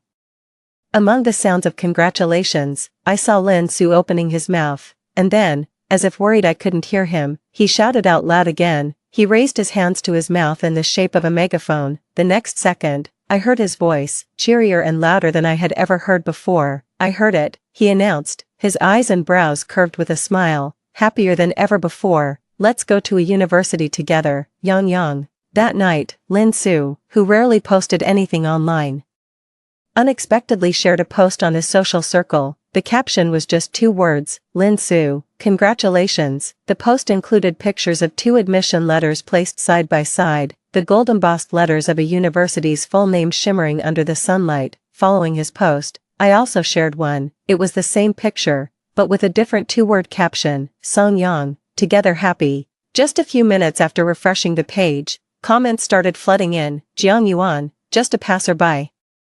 Is this a wedding scene?" "Zhang Yang, just a passerby. Is this a wedding scene?" "Class leader, just a passerby. Is this a wedding scene?" With a smile, I also left a comment below. "Song Yang, stop joking. He's still underage." Yes, because he skipped 2 grades during school. My childhood friend Lin Su was still underage. What a sweet trouble indeed. With a resigned smile, I put down my phone and looked up, only to meet Lin Su's slightly resentful gaze. "Going to call me the boy next door again?" "No." I immediately erased my smile, my expression dead serious. "He's a boyfriend in training for the future." Yep, the puppy was pleased. In September, The school season began. I packed my bags and set off for school with Lin Su on the high-speed train. Before leaving, Jiang Yuan reluctantly bid me farewell. I'll come to a university to hang out after military training is over. I responded with a smile. It's quite miraculous. Really, because of my rebirth, the entire class was motivated to study harder. In the end, even Zhang Yang, who originally had no university to attend, got admitted to a University of Applied Sciences. The day the results came out, his wealthy father was so thrilled that he donated a library to the school. My deskmate Jiang Yuan also performed exceptionally in the exams, securing a place in Z University, which ranked just below a university, since it was in the neighboring province. We planned to visit each other's schools. Liang Xiao, who took a break to study for exams at home, saw her grades plummet, finally only managing to secure a spot in a second-tier university. Her parents decided to have her repeat the year in another school. I wonder if she ever regretted spending her critical senior year indulging in a premature romance. However, all these were now unrelated to me. Looking at the grand entrance of a university, I couldn't help but remark, as expected of the top institution, even the gates look majestic. Come on. Yang, you and Xiaosu stand together. I'll take a photo, Lin Su's father suggested with a smile as he accompanied us for registration. So, we stood together in front of the gates of a university. As Lin Su's dad lifted the camera, he also suggested, okay, move closer, a bit more. Feeling a bit shy in front of the adults, I took small steps closer to Lin Su. Why don't you two make a V sign, or strike some pose? As he spoke, I was about to make a V sign with my hand, but suddenly felt a weight on my right shoulder. It was Lin Su, wrapping his arm around me. I instinctively looked up. Under the sunlight, the young man's lips curved into a smile, as joyful as the day the admission letters arrived. When he was 5 years old, with a little backpack on his shoulders, we stood at the entrance of the kindergarten. The adults, smiling, urged us to come closer together, and he cautiously reached out to grab my braid, calling out to me in a tender voice, "Sister." At 18, I enrolled in his university. Standing at the entrance of the campus, he wrapped his arms around me, whispering in my ear with a smile, Yang, come closer." And so, a little closer, and then a little closer. Click, the moment was captured just like that. End of the main text. Extra, everyday romance. 1. Song Yan and Lin Su officially became a couple in their sophomore year of university. For Lin Su's 18th birthday, Song Yang had been preparing a surprise for months and even asked Lin Su's roommate to keep it a secret, but in the end, it was Lin Su who took the initiative. Before entering the room, he paused, looking earnestly at Song Yang. Yang, I'm an adult now. I know. Song Yang nervously watched the door behind which her carefully prepared surprise for Lin Su lay, missing the fleeting nervousness in Lin Su's eyes. The next second, it was the familiar brief touch. Then Lin Su turned and pushed the door open. The roommate, who had been hiding behind the door, immediately set off the party poppers. Amidst the loud bangs, colorful ribbons flew through the air, and everyone shouted birthday wishes to Lin Su. Only Song Yang, still standing at the doorway, was stunned, her hands covering her mouth, still feeling the lingering warmth of Lin Su's lips, always pulling this stunt, but still, it was thrilling, too. In her senior year, Song Yang went on an internship out of town. The two of them experienced a long-distance relationship for 6 months. It seemed that they had never been apart for such a long time since childhood, so when Song Yang received a call from Lin Su late at night, she thought he just missed her. Yang. This math problem is so hard, I can't solve it. The voice on the other end sounded aggrieved, catching Song Yang off guard. When Song Yang didn't respond, he whispered again, but, for the sake of going to school with you, I'll work hard. It turned out his skipping grades was for this reason. Song Yang found it amusing. After coaxing him to sleep, she then saw a message from Lin Su's roommate sent half an hour ago. Lin Su's roommate, little sister-in-law, today another roommate had a birthday, and everyone had a bit to drink. Lin Su got drunk and kept calling out for his sister. I'm sure he meant you. Lin Su's roommate, when others get drunk, they either fall asleep or act crazy. But this guy kept shouting about going to school with his sister while solving a whole set of calculus problems. Lin Su's roommate, this is terrifying. Is this what they call a pure love warrior? Song Yang. The next morning, when Lin Su woke up and saw the completed calculus problems, he pondered for a moment and then turned to ask his roommate, did you guys sneakily finish my calculus problems while I was asleep? Roommate, I must be crazy to do your homework for you. 3. After their undergraduate studies, Lin Su and Song Yang both continued their research at the same university. Good news, Jiang Yuan also passed the graduate entrance exams and joined them. Bad news, Lin Su now had a little mother-in-law competing for his attention. Fortunately, the little mother-in-law fell for his roommate at first sight, and with Song Yang's matchmaking, the two soon started dating. Thus, their trio's outings turned into double dates. Song Yang often reflected that having such a good friend and partner made her life complete. The next second, while the two across from them were distracted, Lin Su quickly kissed her and then seriously asked, "If she and I both fell into the water, who would you save first?" Song Yang, I remember you can swim. 4. Lin Su had a dream. In the dream, Song Yang died in their freshman year. When found, her body had been so mangled by wild animals that it was unrecognizable, but he still knew it was her instantly. The necklace around her neck was the gift he gave her for her 16th birthday. He woke up crying from the dream, startling Song Yang beside him. "What's wrong?" She leaned over to kiss his face. The next second, she was enveloped in his embrace. He clung to her like a scared puppy, seeking comfort and reassurance. He buried his head in her chest. Finally, under Song Yang's persistent questioning, he quietly shared the dream he had. Unexpectedly, after listening, Song Yang suddenly asked him, "What if it were true? What if I really were killed by someone? What would you do then?" She emphasized the word if, highlighting that it was just a hypothetical scenario. He looked up, meeting Song Yang's curious gaze. He knew he had to answer this question. Without hesitation, he said, "Then I would blow them up." Song Yang was initially silent, then she agreed, "Good idea." From that day on, to maintain world peace, Song Yang started to value her life even more.